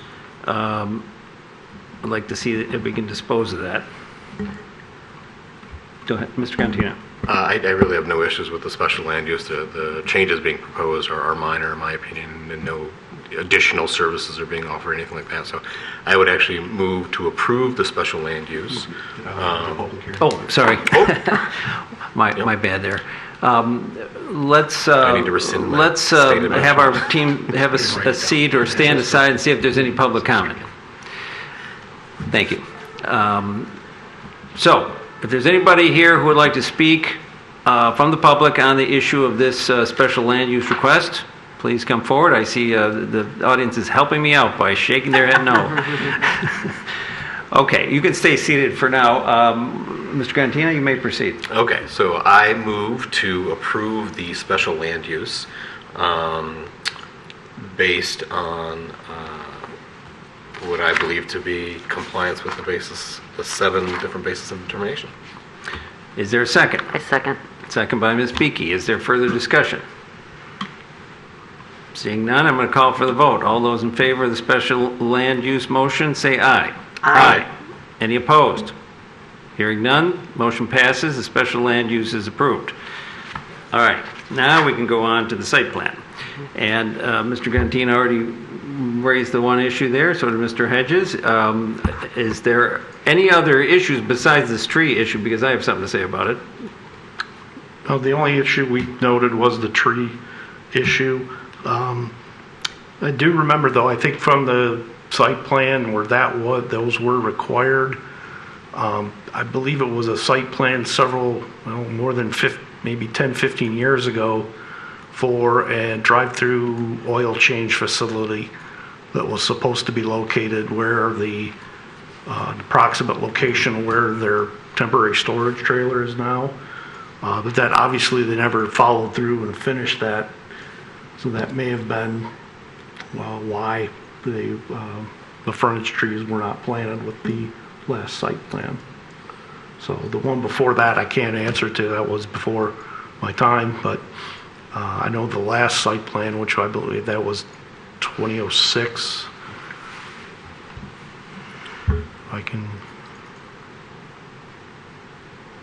Yeah, it was the site plan from 06. If I can blow it up, you can see the area. That's where the oil change facility that was never built. And you can see the trees in the corner. So that could be why, since they never followed through with obtaining permits to construct the oil change facility.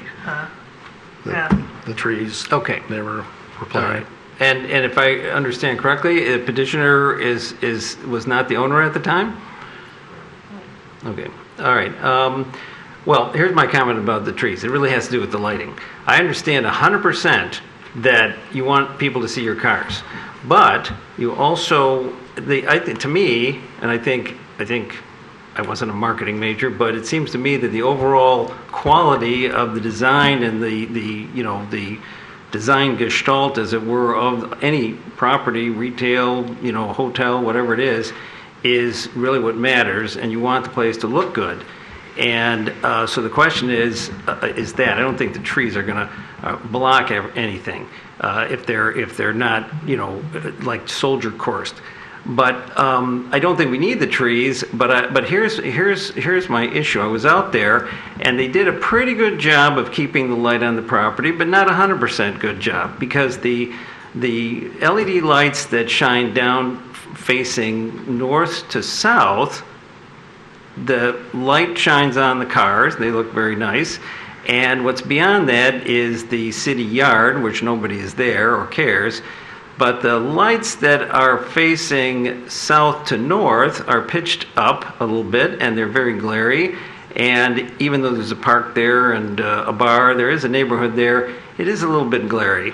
And I would just say that this is a very touchy thing that the designers have to be very attentive to keep the light on the property. And it would be nice to have a few trees there to block those lights, and it would still look good. But I don't think that myself that we need to require the petitioners to put 30 trees in there, but I'd say that I think it would look better with the trees. That's just my view. Any other comment, Mr. Gantino? I guess there's some clarification with Doug.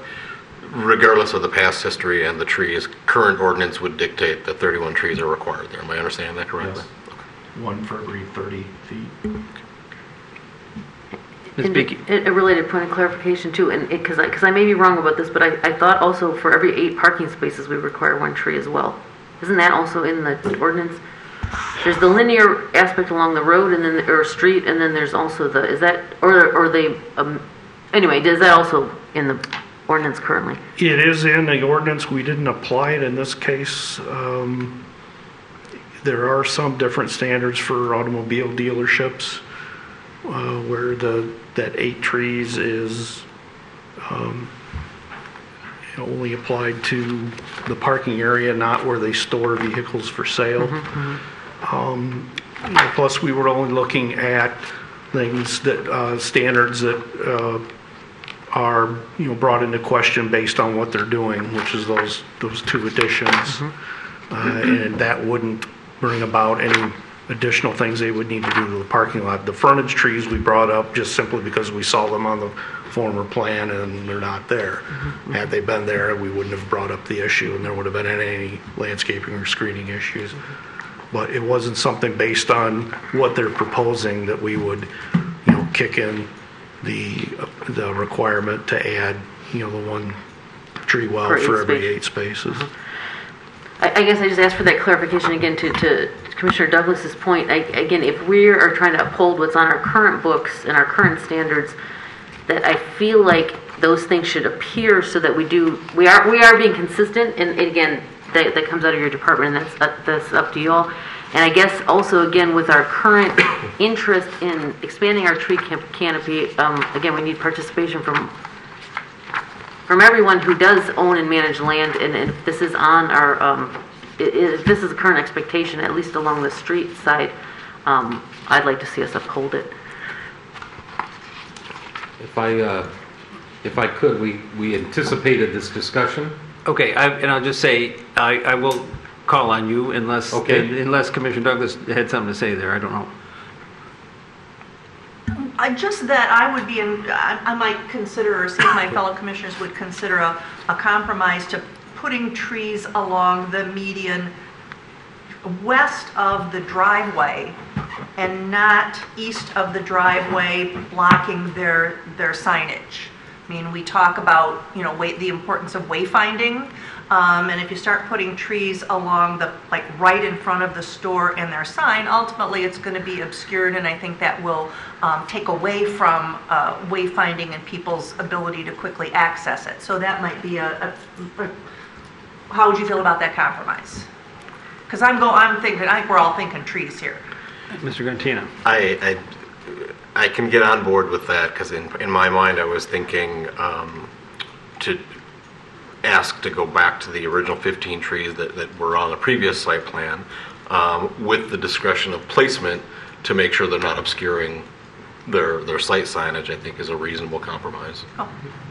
And again, I prefer to stay with the higher number, but again, placement, in my opinion, is at their discretion, and quite frankly, clusters of trees I think are more healthy anyway than a line of trees. So whether it's 3 pockets of trees or however they're put on there, I think both the aesthetics and the environmental factors would be addressed. But I agree they don't necessarily have to be in front of the signage. Well, so keep the number of trees, just make them all be south of or west of the driveway.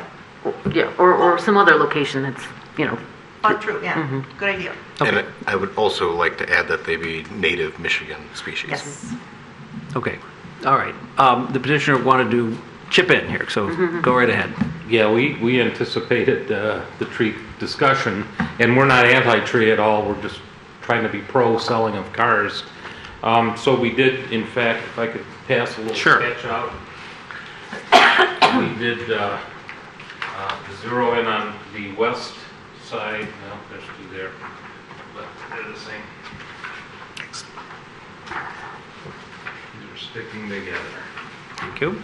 So our thought was to put 8 trees Are these the same? west of the driveway, but even a little further west, immediately west of the driveway.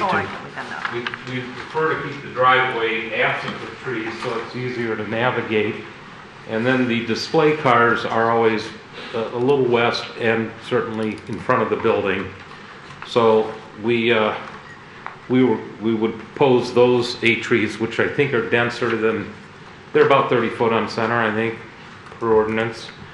And if there was a desire to even put some additional trees down the side street, we would be fine with that. We're just trying to maintain the best visual we can on 12 Mile. Okay, and to that end, I wonder if you or the Representative Stuckey there have any comments in response to my comments about the lighting, because I tell you, that when you're looking at a car, when you have the light going away from you, it looks good. But if you have the light glaring in your face, it does not look good. So, comment. If I can address that comment. Please. I think we would be open to shielding the lights and working with the engineering department to reduce that glare on site. Okay, I think that should be done, and the more you do it, the less I'm going to want 30 trees. So that's how I feel about it. Understood. Okay, other comments? All right. Commissioner Douglas. Yeah, so what you're suggesting here is, yeah, I see 1, 2, 3, 4, 5, 6, 7, 8 dots. Yes. But those represent New trees. how many trees? 8. And what's our requirement here? 1 for every 31. 30 feet, but Which again, is- it's something you can waive or modify. But that would be a total of what, is it 15? If it's 1 for every 30 feet, how I'd many trees is have that? to go back and look, I don't know the exact. Okay, but we don't want, you're not even. How many feet is it? Well, the whole length is 900 minus the driveways. So you had calculated that the need would be 31. 31 at trees. 30-foot spacing. But that's But the subject entire to the width discretion of from the commission. the bank, the old bank property, all the way to the side street. But again, Entire. in the interest of, again, that's what's on that's what's required.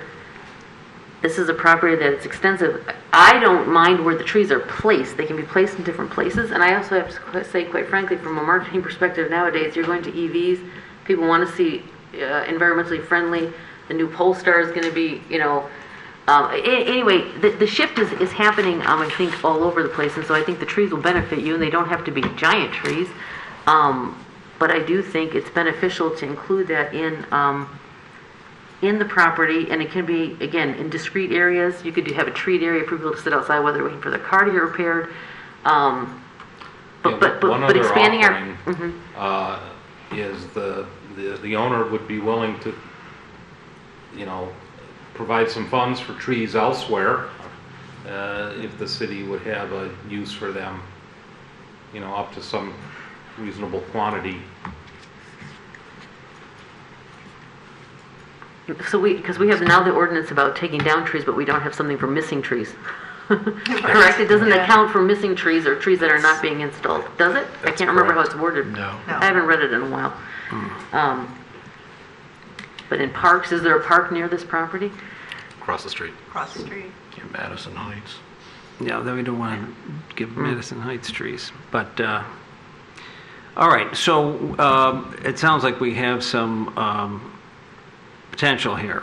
I would remind that I think the ordinance is that they're supposed to be along the roadway, yes? That's the idea.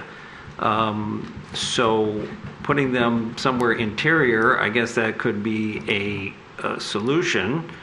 I don't know, that's not part of their design though, and it's not part of the ordinance. That would have to be something redesigned. And I guess it's not in what do you call it? It's not in agreement with the idea of the street trees shading both the street and the sidewalk as well. So I acknowledge that differentiation there. I would say these trees are for public benefit, and trees planted internally are for private benefit, and that's not what we're going for here.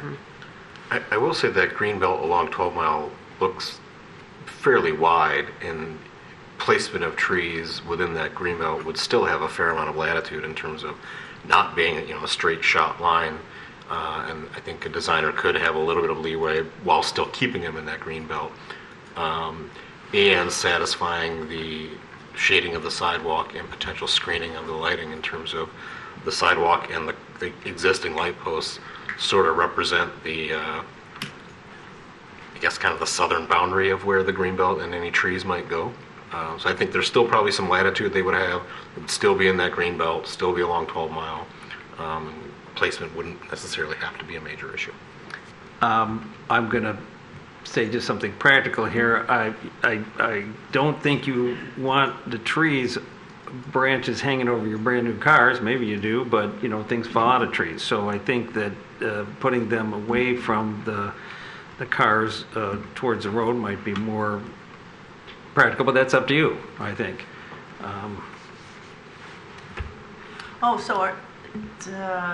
So are we does the ordinance require them to be on their property or in the right of way?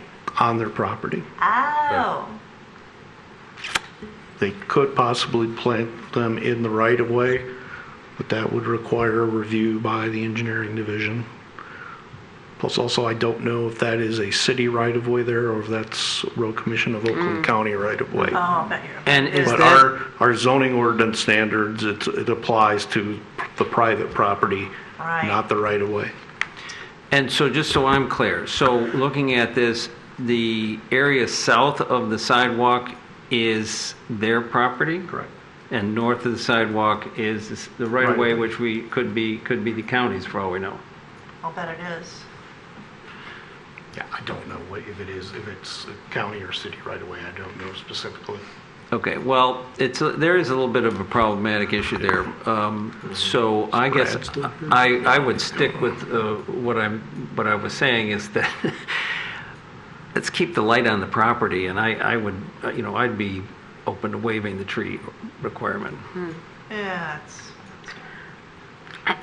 Again, I want to go back, looking at the plan, and again, I have to admit, I did not go physically to the site, but looking at the large parking lot, I mean, even along the chain link fence, I mean, there must be other places that the trees could be placed. Again, there's shading is one issue. Obviously, you want your cars not to have things falling on them. I understand that. That's why I say clustering them. But again, from a tree canopy perspective, I think we need to keep some consistency with this ordinance, whether it's 31 or go 15 for half. The idea of a potential I don't know, again, what's within the realm of our possibility of making a donation maybe consistent with our other fees through, what is it called, the Royal Oak, the community, to the Nature Society, for example, or something like that. I don't know if that's appropriate. But I think we should keep some of the trees in the mix here, personally. Oh, okay, and the reason I reacted the way I did is because where they put their 8 trees are going to be right against the bumpers there, and that's why I reacted. But that whole area, they could put nice trees there that would grow up and you could see through them and would create what a nice tunnel effect that would would look even better, but that's just my subjective view. But so either way, I can go either way. I want the light on the property. I'd like some trees, but somebody's going to have to make a motion. Mr. Hedges, can we add conditions here about the lighting? Because we don't have there it is, all exterior, shall comply with the zoning ordinance and other city codes and ordinances. So if there is spillover, this is where we put the teeth in it, right? Not exactly. Okay. That contingency, again, that's a boilerplate contingency we put into all site plan memos. But it's referring to the existing or the exterior lighting that they're proposing as part of this site plan, not lighting that's already there and could be covered by non-conforming status. So that contingency, what we're referencing is any exterior lighting that they will be putting on the sides of those building additions. Got it. Because based on our site plan I reviewed, there's no other new exterior lights they're putting up. So as much as Mr. Casada may want that, I don't think we can tell him to do it. Well, all right, but I'm just going to say this, is that one of the problems is enforcement. I mean, and I have to, I agree that lighting is difficult, bless you. Lighting is difficult, and you get sold a bill of goods by the guy selling the lights, and, it just takes a lot of attention to make it work. And this lighting isn't horrible, but it does shoot on the street and across the street, and it's glary. And it's not as bad as a lot of places, but it is, I think they would be doing themselves a favor to work on it. So, all right. Noted. I guess we have to talk about the trees only then. Fine. All right. So is there a motion? I mean, I think I'm going to try to move this along here. There seems to be a consensus that demanding 30 trees in exchange for the site plan approval is something that we're not necessarily, we don't need to do that, but we want some trees. Yes? All right. So I'll take a shot at a motion. Okay. Here. So I will move to approve the site plan contingent upon placement of 15 trees at the applicant's discretion, west of their current driveway and signage, along 12 Mile along their property line, with a statement to kind of go along with that a little bit. I think this particular site and the length of where all the vehicles will be parked all along 12 Mile, there's the potential that changes in the future, in the sense that current market conditions may very well go away from large lots full of inventory that need to be seen by the public driving by. I certainly respect the fact that you have a product that you want to sell, you want the public to be able to see it.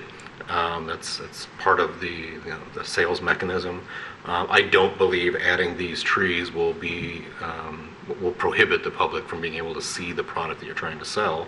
And the conditions may change in terms of you needing to exhibit the product across such a large area of that, whereby I don't think the trees are going to be an issue. So I'll restate the motion to approve the site plan contingent with all the standard contingencies, as well as the installation of 15 native Michigan deciduous trees west of the existing driveway cut along 12 Mile Road. Is there a second? I second. Second by Ms. Beakey. Is there further discussion between the panel? All right, seeing none, I will call for the vote. All those in favor say aye. Aye. Aye. Opposed? Hearing none, motion passes. Congratulations. Site plan. Thank you very much. All right, thank you.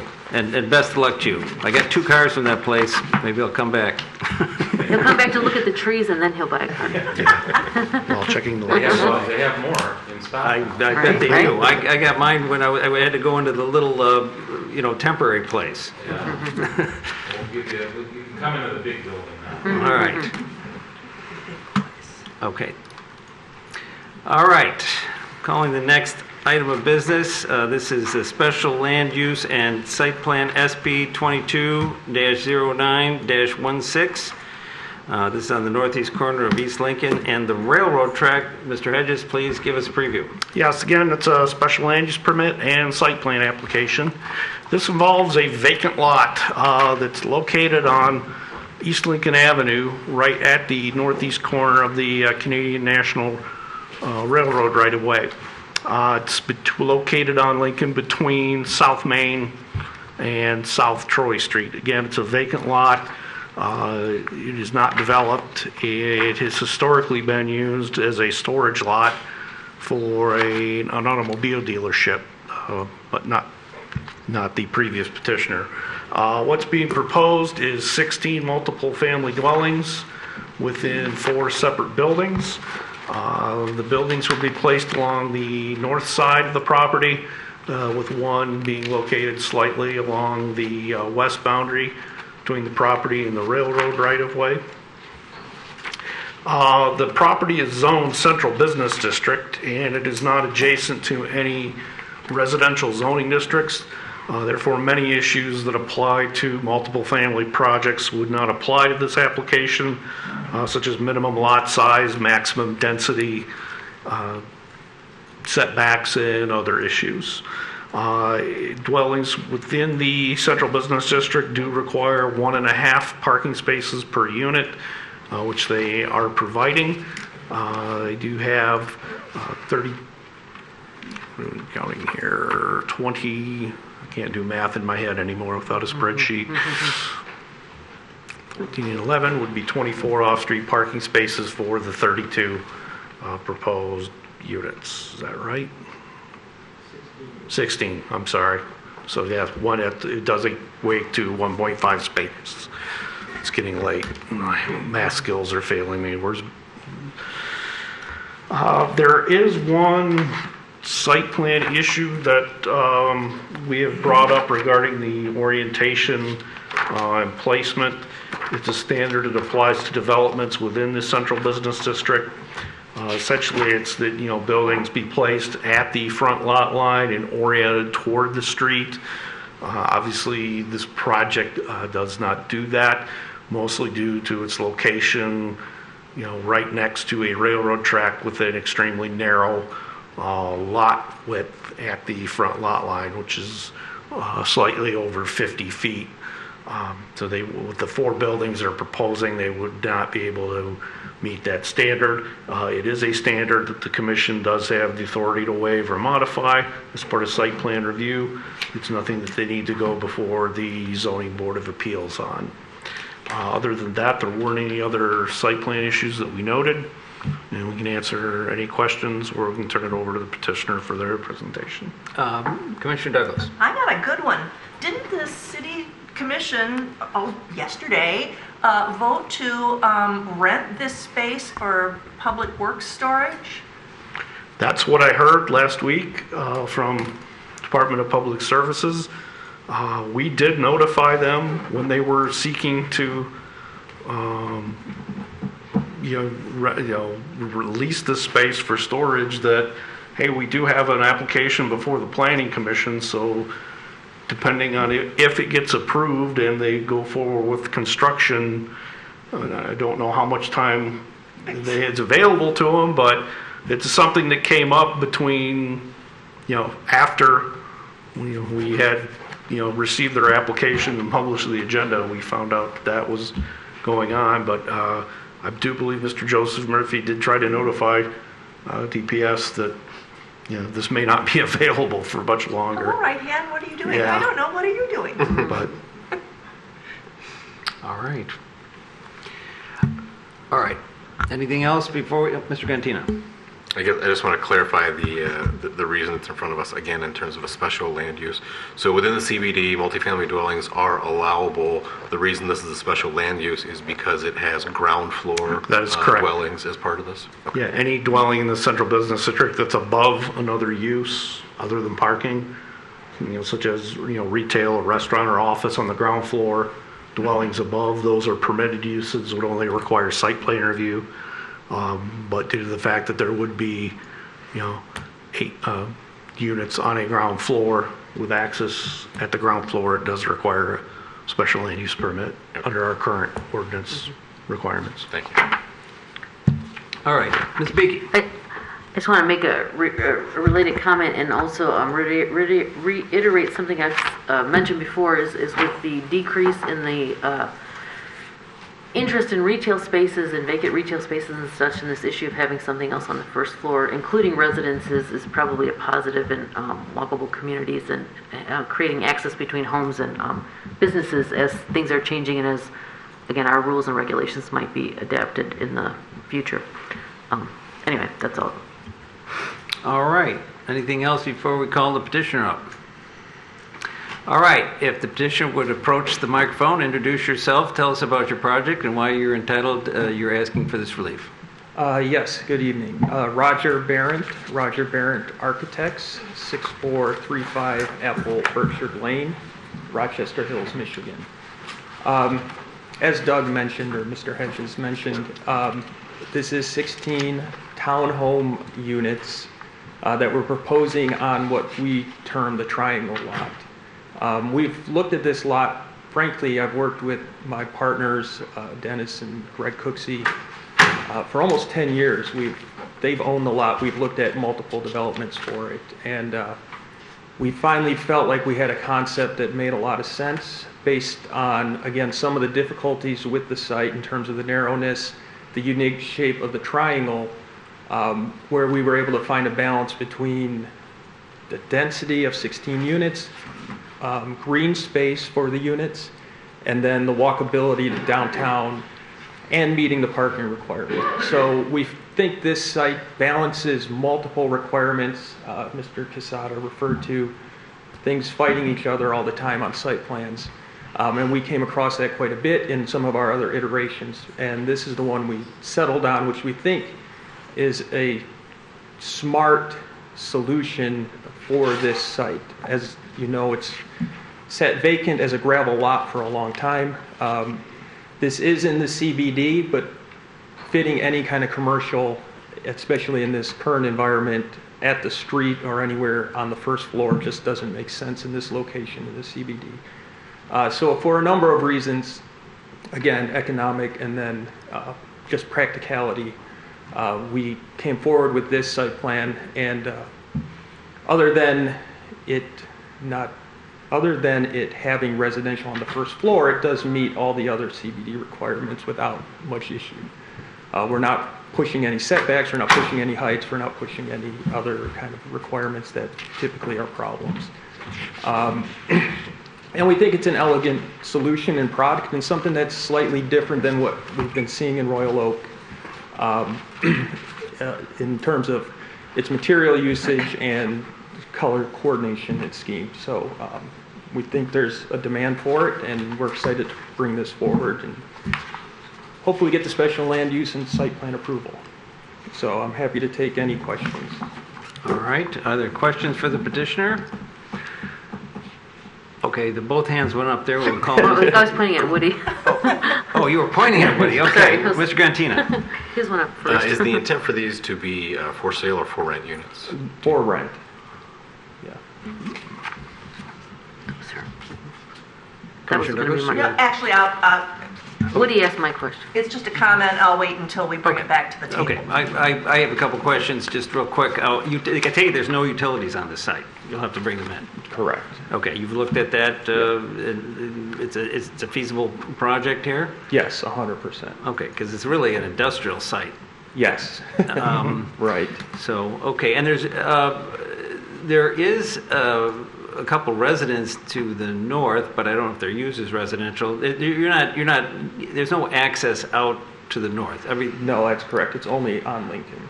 Okay. And the depth of the parking lot, a lot of that was dictated by the fire department and egress. So. All right. And there's no parking in the units because you've got the surface parking, and so these are 3-story rental units. They're 3-story, yes. So the first floor is what we call a flex living space. Could be used in a variety of ways. The second floor being more of the main living floor with the kitchen, small dining area, and seating. And then the top floor being the private bedroom with bath and laundry. And then there's a half bath on the first floor. All right. Tell me about, I understand why you would put the dumpster right at the front there. Is there going to be room for the size of machine to come in? Do we know what kind of machine is going to come there? I can just imagine it running up on the sidewalk all the time. Yeah, that's a good question. And part of the reason we angled that the way we did look at turning radiuses and smaller trucks being able to maneuver into that dumpster. The other thing we're doing with the dumpster enclosure is we're matching the building materials. As you can imagine, keeping that dumpster enclosure looking good is going to be key to the development. You don't want a beat up dumpster enclosure. So it is one thing that we have put emphasis on in terms of designing it, making it accessible, and keeping it clean. What's the square footage of these units? Just curious. They're just over 900 square feet total, so about 300 per floor. Okay. They're like 925, I think. Okay. Other questions for the petitioner or comments? Mr. Grantina. I guess real quick, the building facades that are parallel to the train tracks, are there any special considerations being given to either any of the fenestration openings on that side of the building or any of the construction detailing on that side, just from a noise standpoint? Yeah, so we have been looking at a higher sound coefficient type window along the railroads. Wall types, we haven't necessarily investigated that, but I think adding more acoustic insulation would make sense in those, of course. Other questions? Mr. Grantina, continue. Understanding the plan hasn't necessarily been fully developed yet, can you talk to me a little bit about any discussions around any elements of sustainability that have been considered in terms of whether there be EV charging, any solar, green stormwater for some of the impervious surface, anything along those lines that you can speak to that is being considered at this point? Yeah, I think the biggest thing for us was increasing the amount of impervious surface in terms of having green lawnscape areas. And we're adding 22 trees and 23 shrubs to a site that currently is a gravel pit, basically, with weeds growing in it. So We look at the development itself as a huge improvement in terms of improving the environment and the green spaces. I believe 12 of the 16 units have their own private small green spaces, so there's outdoor recreation for the residents within the CBD, within walking distance of downtown. So we feel like we've created a unique product, a unique living experience this close to downtown Royal Oak. What about the fencing or a barrier between your property and the railroad property? What do you got there? Well, we're not really proposing anything necessarily. There is the chain link fence. I believe that's the property of the railroad. And then we would have some minor landscaping, but there's already kind of landscaping on their side, which we would keep to continue that buffer. But we don't have anything specifically proposed extra outside of what's existing on the railroad side. All right. I was going to say we have to have the public hearing, right? Or are we going to? Yes, we have to have a public hearing. Yes, we do. I mean, or we can continue, because I might have a question, but I was going to wait till after the public hearing. Okay. I don't have anything I can't wait on either. I asked most of my questions, but anybody else? Okay. Let's take a break and see if there's anybody here to speak from the public on this issue. And there you go.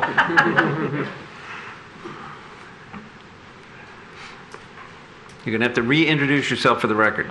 Drew Hopkins, and I am one of the residential properties at the that's going to butt right up against my house. There's like there, even though you call it downtown mixed-use development, there are 3 residences right there that this property will abut. You know, it will come right up to the back of our house where our garage is. So my concern, and I'm all for anything that helps the value of our property. And you know, we've been looking at that field I've been looking at it for 23 years. Actually, a little note, Kid Rock used to live there where I live, and he was looking at it before I was. So, but my concern is, and I am speaking as well for my neighbor, who actually is a bit of an engineer who turned me onto this, but he's out of the country, is what is going to be the setback? You know, are we going to be, you know, it's been very disappointing what was approved in the apartment that you guys have approved that's going up right now at Williams and 6th. And I feel horrible for the people in those condos that spent $450,000, $500,000 now, and 2 or 3 of them, and we were talking to them the other day, they come out on their patio and they're looking flat into a concrete wall for the rest of their, however they own that. And we don't want to have the same kind of situation where, you know, we look out, we sit on our back deck and there's something right up against the wall that separates our property from the field. There's a little concrete, very, maybe 6 foot high concrete wall. So that's one thing. The other thing that's really important for us is, and a lot of the neighbors, and there was a lot of complaining to the engineering department during the aforementioned apartment building that's going up now that I mentioned via Ronish.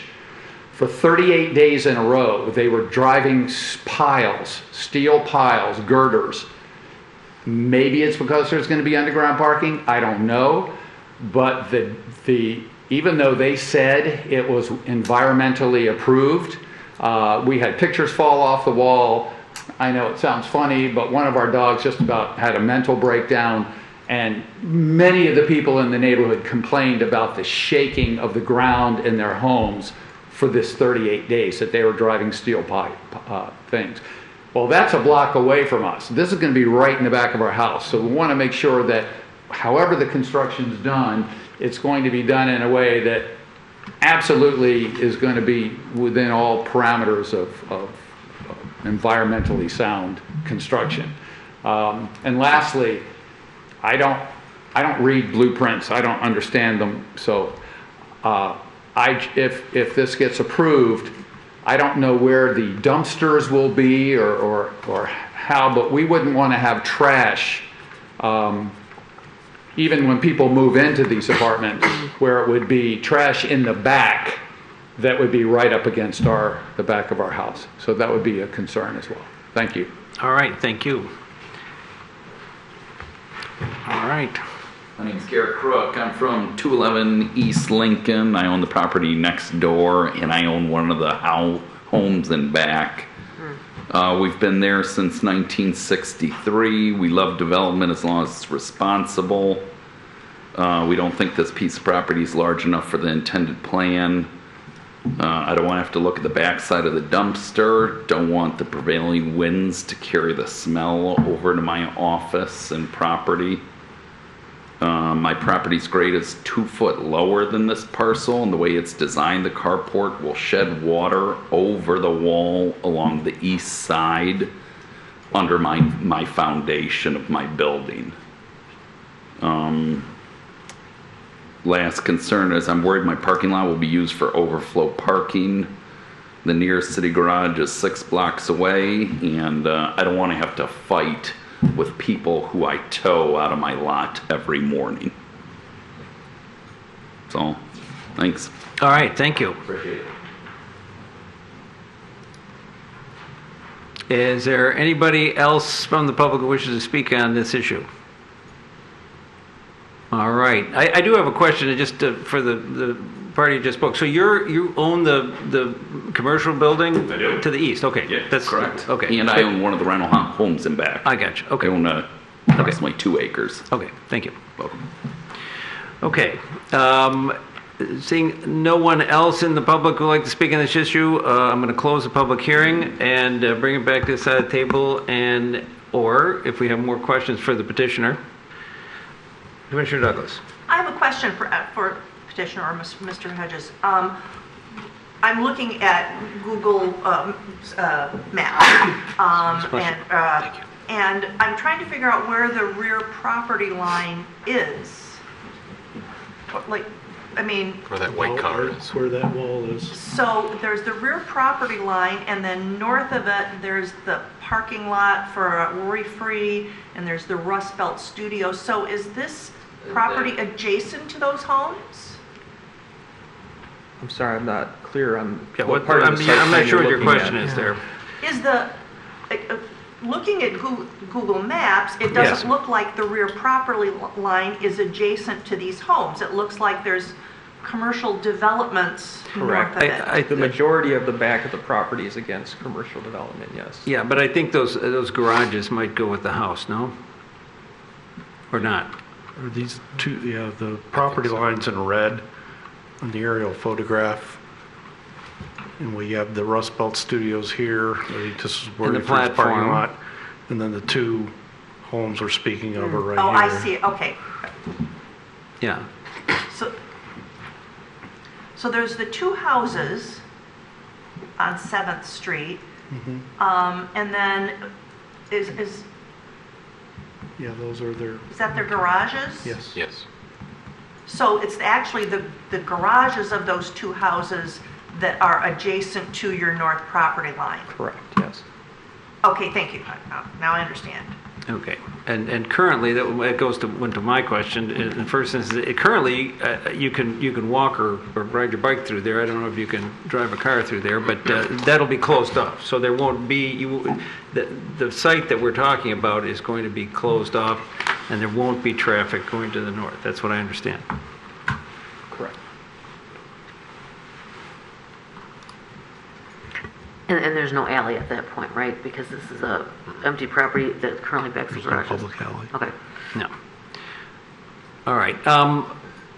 Any questions? I'm gonna raise a question just in response to the question from the public. Is the grade issue there? Is that going to be a curbed parking lot there?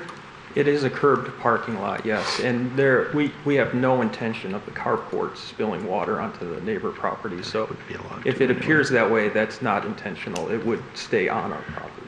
Okay, very good. All right, Ms. Beakey. I guess dovetailing on that, on the permeability issues, I appreciate very much the green spaces. It's impressive, in my opinion, to be able to put even small yards for some of the units. On your tree selection, there's even a calorie pair, like the tree selection and shrub selection, if that could lean into, again, the native Michigan plants, things that are going to be more durable, not classic ornamentals, not I think for both for the absorptive factors, but also for the environmental factors. I mean, even the grasses. I mean, that the cow it can be swapped out just simply for something that's a Michigan native and have basically the same aesthetic effect. Right. And then again, on the issue of permeability, in terms of the parking lot, the rooftops, green space, or on top of the carport or the sidewalks. What are the material selections there, and are they going to be something that would, I agree, even the trees are going to help the permeability rather than just flat ground. Yeah. But what other features might be in that category? I mean, we're looking at standard materials in terms of the surface for the parking lot and the carports. There's nothing, I guess, above and beyond what you would typically find in terms of an asphalt parking lot and metal carport. So, yeah, I mean, there's, yeah, I don't even know what other ways we would go about that at this point in terms of materials. But, you know, we are improving the site quite a bit, I believe. Ms. Cantina. So I want to go back to this north property line here for a second. Mr. Chairman Casada had just mentioned the existing free access northerly, I guess, through the parking lot of Rust Belt over up to 7th Street. That's going to be cut off with this project. On the site plan, it would indicate the existing wall to remain, but that existing wall, it does not appear that it goes all the way westerly to, I would assume, the train track right away. So the question is there a fence that's proposed for that small westerly section to define the property line, essentially? And if so, what is that material? At this point, what we would propose, or what we are proposing, is just to continue the masonry wall. So the masonry wall that's existing, our plan is to clean it up, paint it, keep the existing, make it look nice, and then add to it to the west, to where it makes sense at the end of the property. Got it. Thank you. And I would just like to add, you know, our three buildings on the north there, we're, I think, 10 to 15 feet at the maximum off of the rear lot line. So we've been sensitive to the properties north of us by keeping our building off of the property line. We're also only going 3 stories in a CBD, which could be 125 feet. So we've tried to be sensitive to the developments around us. And so we didn't go right up to the property line in a 0 lot line property. The one thing I'd like to add, it's due to the zoning of this property, which is Central Business District, and all other adjacent properties, same zoning, there is no setback required. Right. The only time a setback is required is in the Central Business District is when it's adjacent to a residential zoning, not necessarily a residential use. So the setback of there is no firm setback required from the north lot line, but they will need to meet whatever setbacks required under the building code based on the percentage of wall openings that are on those facades, based on what we've measured, that it's somewhere between, 10 to 15 feet. It looks like it would more than likely comply. The same with screening. Their site plan does state that the existing screening wall will remain, but due to the zoning of the property and adjacent properties, no actual screening is required of the petitioner. He doesn't need to put in any more than what's already there. While I have the microphone on, I just thought to talk about the dumpster issue and its location. The petitioner initially had a different design of the project, whereby the building that you see up toward the northeast corner was combined with building 1, was along the west lot line, and it faced the parking lot, which extended further north. And then I believe the dumpster was in that location toward the north of the parking lot. Due to fire code issues, and he had to shorten the length of the parking lot or install a relatively large circular turning radius, which would have eaten up most of the units. So, due to the fire code requirement is why you see the, truncated version of the, parking lot and the dumpster located, where it is. That is, dumpster location and screening is one of the items under article or section 770-90 that does, the planning commission does have the discretion to, choose a different site if you see one that may be better suited. You can require that in your approval of any motion to approve the site plan. All right. Thank you. Other questions? I got a couple just to follow up on what was asked there. So are these going to have a basement? No, these are going to be slab on grade. You're not going to be digging next to the property line there, and you know about digging next to somebody's property line. Correct. And to address the concern, this is going to be, really standard, Yeah. Okay. There's Understood. we're not driving any piles here. Mr. Hedges has a question. If approved, will these be handled under the residential building code or the commercial building code? Yes, these do technically fall under the residential code. They will be structurally separated with 2-hour walls. So each unit will be structurally independent.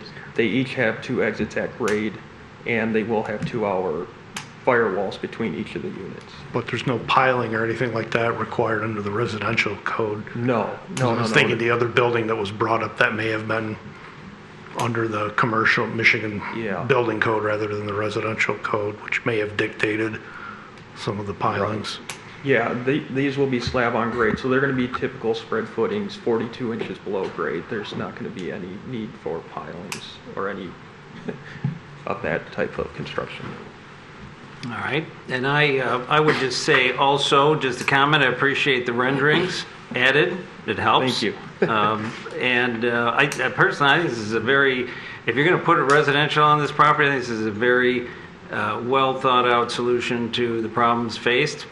So I personally would be in favor of this if somebody makes a motion. Mr. Gantina. I just want to make one more quick comment. I do appreciate the renderings as well, and in looking at the layout, I think, again, to reiterate what Chairman Casada said, I think you did a good job with taking a difficult site and making it usable.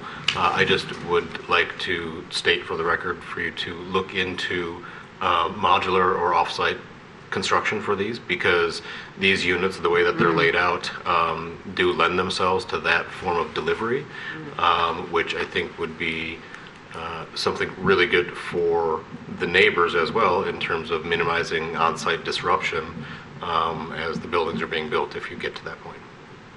Yes, thank you. Other comments? Commissioner Douglas. Well, I just wanted to say that, you talk to people who visit our town or maybe stay here and they go, oh, the trains, it's so noisy. And yet here we have a developer confident enough in the product that they're offering that they're willing to put their buildings right up against the train tracks.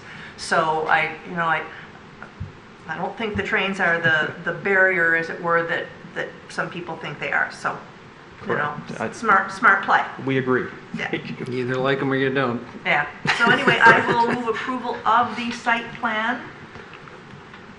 I don't think we had any contingencies. Well, we didn't do special land use Oh, I'm yet. sorry. Sorry. Oh, I'll move approval of special land use. Is there a second? Second by Mr. Gantina. Is there further discussion? Seeing none, I call for the vote. All in favor say aye. Aye. Any opposed? Hearing none, the special land use is approved. And now we would move on to a further discussion of the site plan. Again, my only comment is to swap out as many of the vegetation for native plants as feasible. Yeah.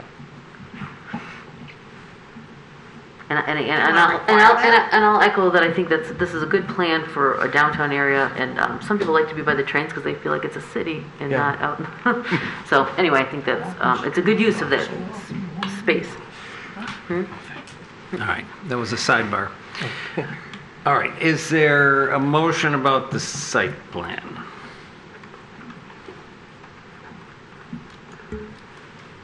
Mr. Cantina. I will move to approve the site plan as is based on the contingencies listed by staff. Is there a second? A second. Second by Ms. Beakey. All right, further discussion? Okay, hearing none, I'll call for the vote. All those in favor say aye. Aye.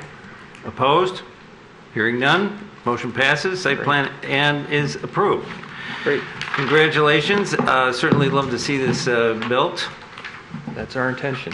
Thank you very much. The I only appreciate thing it. we forgot about was bike racks, but check out our sustainability and climate action plan, and you'll get We those will. ideas. Yeah, and we've had some As you discussion move- about adding that. Great, thanks so much. Thank you. Thank you. All right. All right. Next order of business. Yeah, have a good night. Next order of business is other business, public hearing notice for the City of Ferndale Master Plan.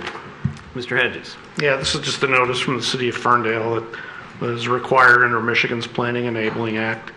Whenever they take, actions related to their master plan, they need to notify adjoining communities. You wish to review and comment on it. I believe within the letter they give a link to where if any members wish to comment on their plan. Announcing a public hearing September 6th. last week. Yeah. Really? But it did, the agenda did come to us before that date, but I noticed Yeah, that sometimes as well. the dates, we get them, Yeah. we get them to you as soon as we can. So, Okay, so they're at the point where they've already gone through the update and they've got a draft that people are commenting. let me see what it says. It's been a while since I read that one. I think so, because the last time we talked about our master plan, Yeah. we talked about the fact that theirs was posted, yeah. Yeah, the state law requires you have to notify adjoining communities when you're beginning a process to update or revise your master plan. You have to give them notice when there's a draft available for review, when you conduct the required public hearing for it, and then also when it's adopted. So this would have been is unfortunately the public hearing date, which is passed for it, something we didn't catch. All right. But they're supposed to send it to us. They send as us I a said, letter. as soon as we receive them, we put them on the next available agenda. So Yeah, we're a little I don't know if it has the stamp of when we received it. It does not. just curious. I just want to say, not our fault. Yeah. Right. Interestingly, their notice does that not we have a didn't date have the on it. date, yeah. Okay. Any other comments on the Ferndale master plan? It seems like you want to... No, I had added public participation to the agenda, but maybe it's after these two. It would be after this, and then the next thing would be the public participation. You put it on the agenda. Why don't you tell us about it? Right, so this is just an observation, and I was wondering if maybe at some point, not tonight at 10 p.m., but to have a conversation about it.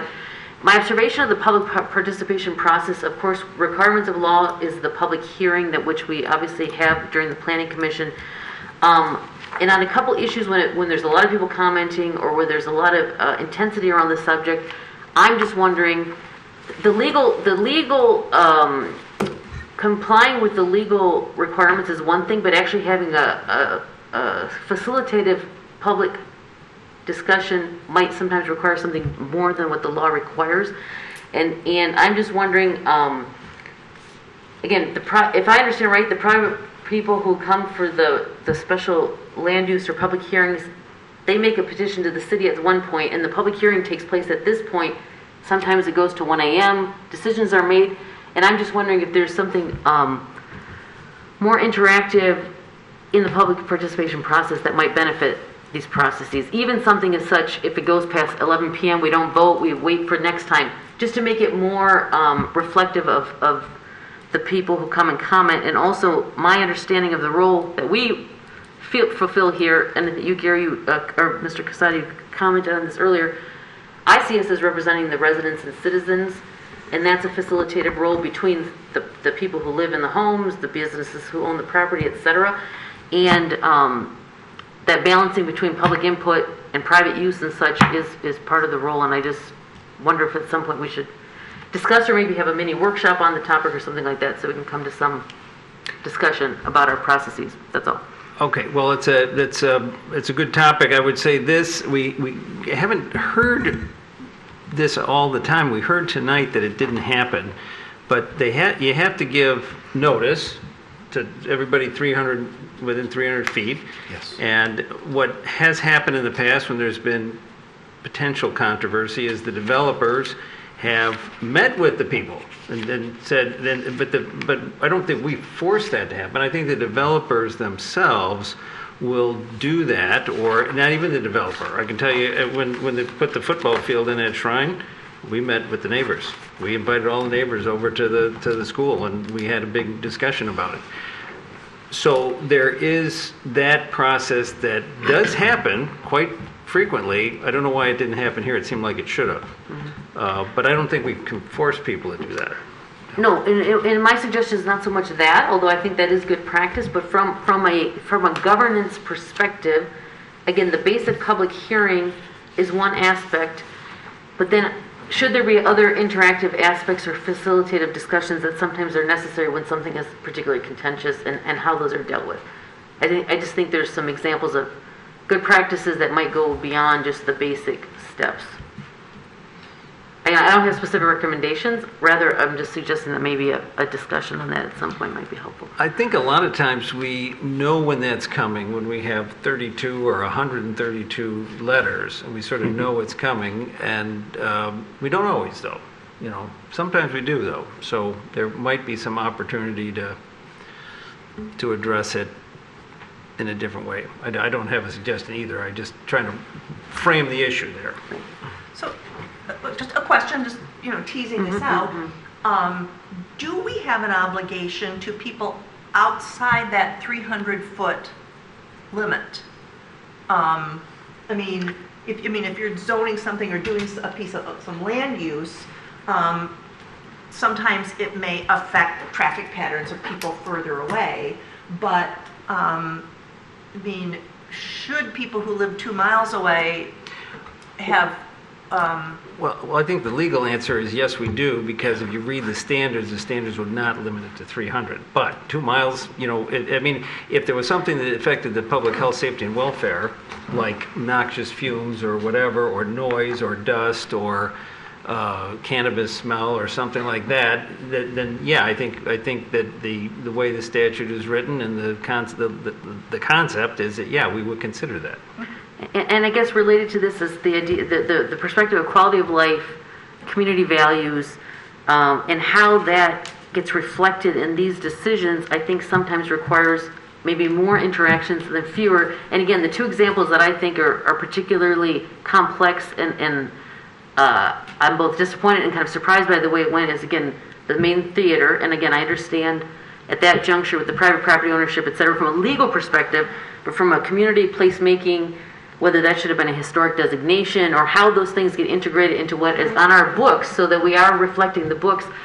I'm just wondering that connection with that public participation and wondering based on other communities that I've both lived in and worked in. So that I think there can be better outcomes in us, the government itself is the one that facilitates those better outcomes. That is kind of a win-win. I think that's the fundamental challenge, at least for me anyways, in the sense that to what you had said, Commissioner Douglas, the obligation that we have to the entire community is to consistently interpret and apply the ordinance and the things that come in front of us. And it's not for us to sort of gauge which ones we think are going to be more or less contentious. We don't always know when they're going to be more or less contentious. And I don't know that we can necessarily, appropriately sort of change how we approach it based on whether or not we think it's going to be contentious. I think we're tasked with consistently, to the best of our abilities, interpreting and applying the ordinance to any of the applications that come in front of us.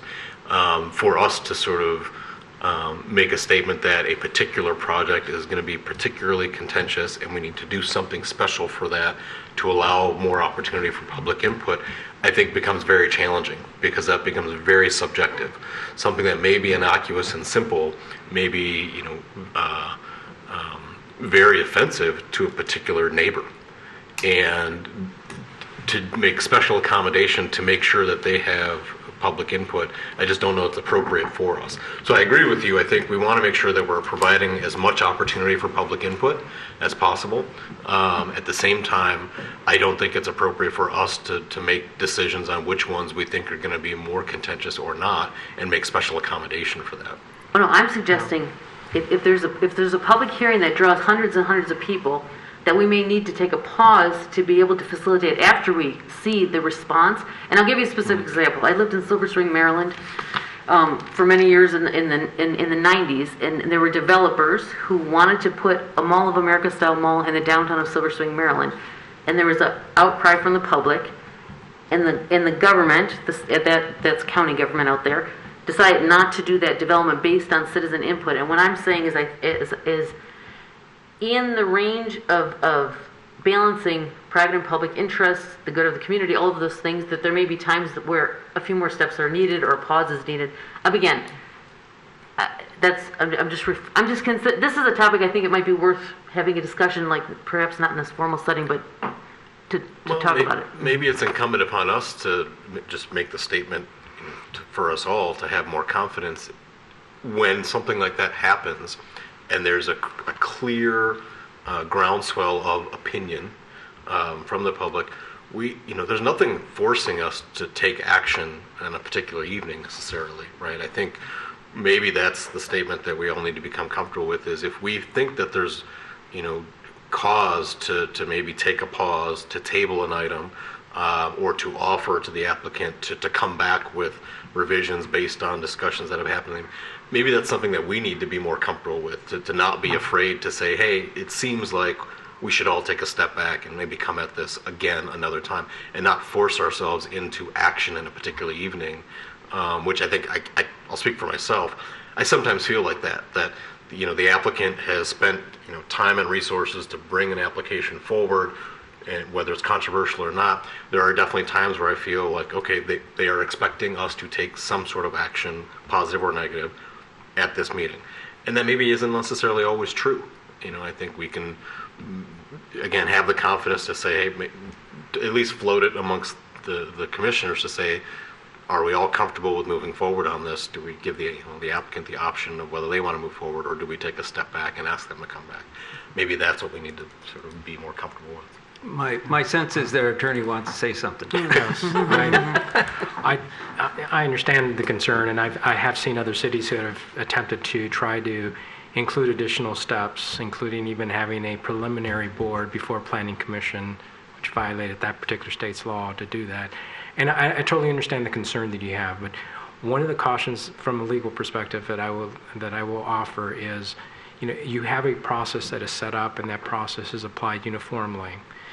If you come up with a different or a second process that only applies in those types of applications that are perceived to be controversial, or that have maybe 100 people who show up to protest, like the Main Street Theater, in your ruling or decision maybe end up where you decline that based on this extra process that you've implemented, you are asking for a legal challenge because you're not treating, and so it's a the due process standard, that you've actually come up with a new process, additional hurdles, and they will sue you for that. And that's the concern I have, if once you start treating different applications differently, simply because of a level of public opinion that may be displayed, or that we'll see that people come out and actually object to the application.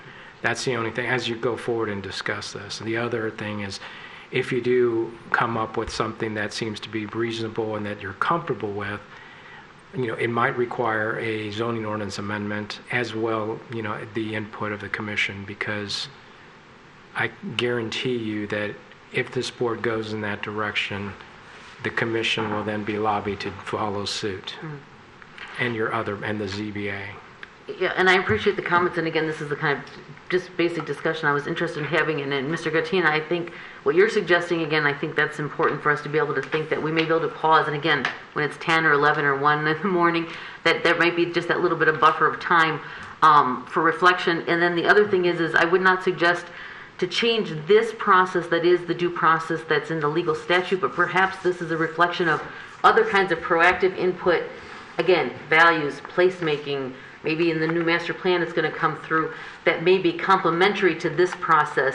Again, not to pick and choose specific issues, but rather garner more of that input proactively. Anyway, I appreciate the conversation. Again, I don't want to prolong it, but I just wanted to bring it up. And last comment on this is, for example, the Pleasant Ridge Planning Commission, like they use placemaking as kind of their North Star as far as how they make decisions. And in Birmingham, they have 2 workshops a year outside of these regular public meetings to be on the same page in certain things. And so just maybe that would be helpful to us on a professional level to exchange ideas or something like that, but not to change the legal procedures per se.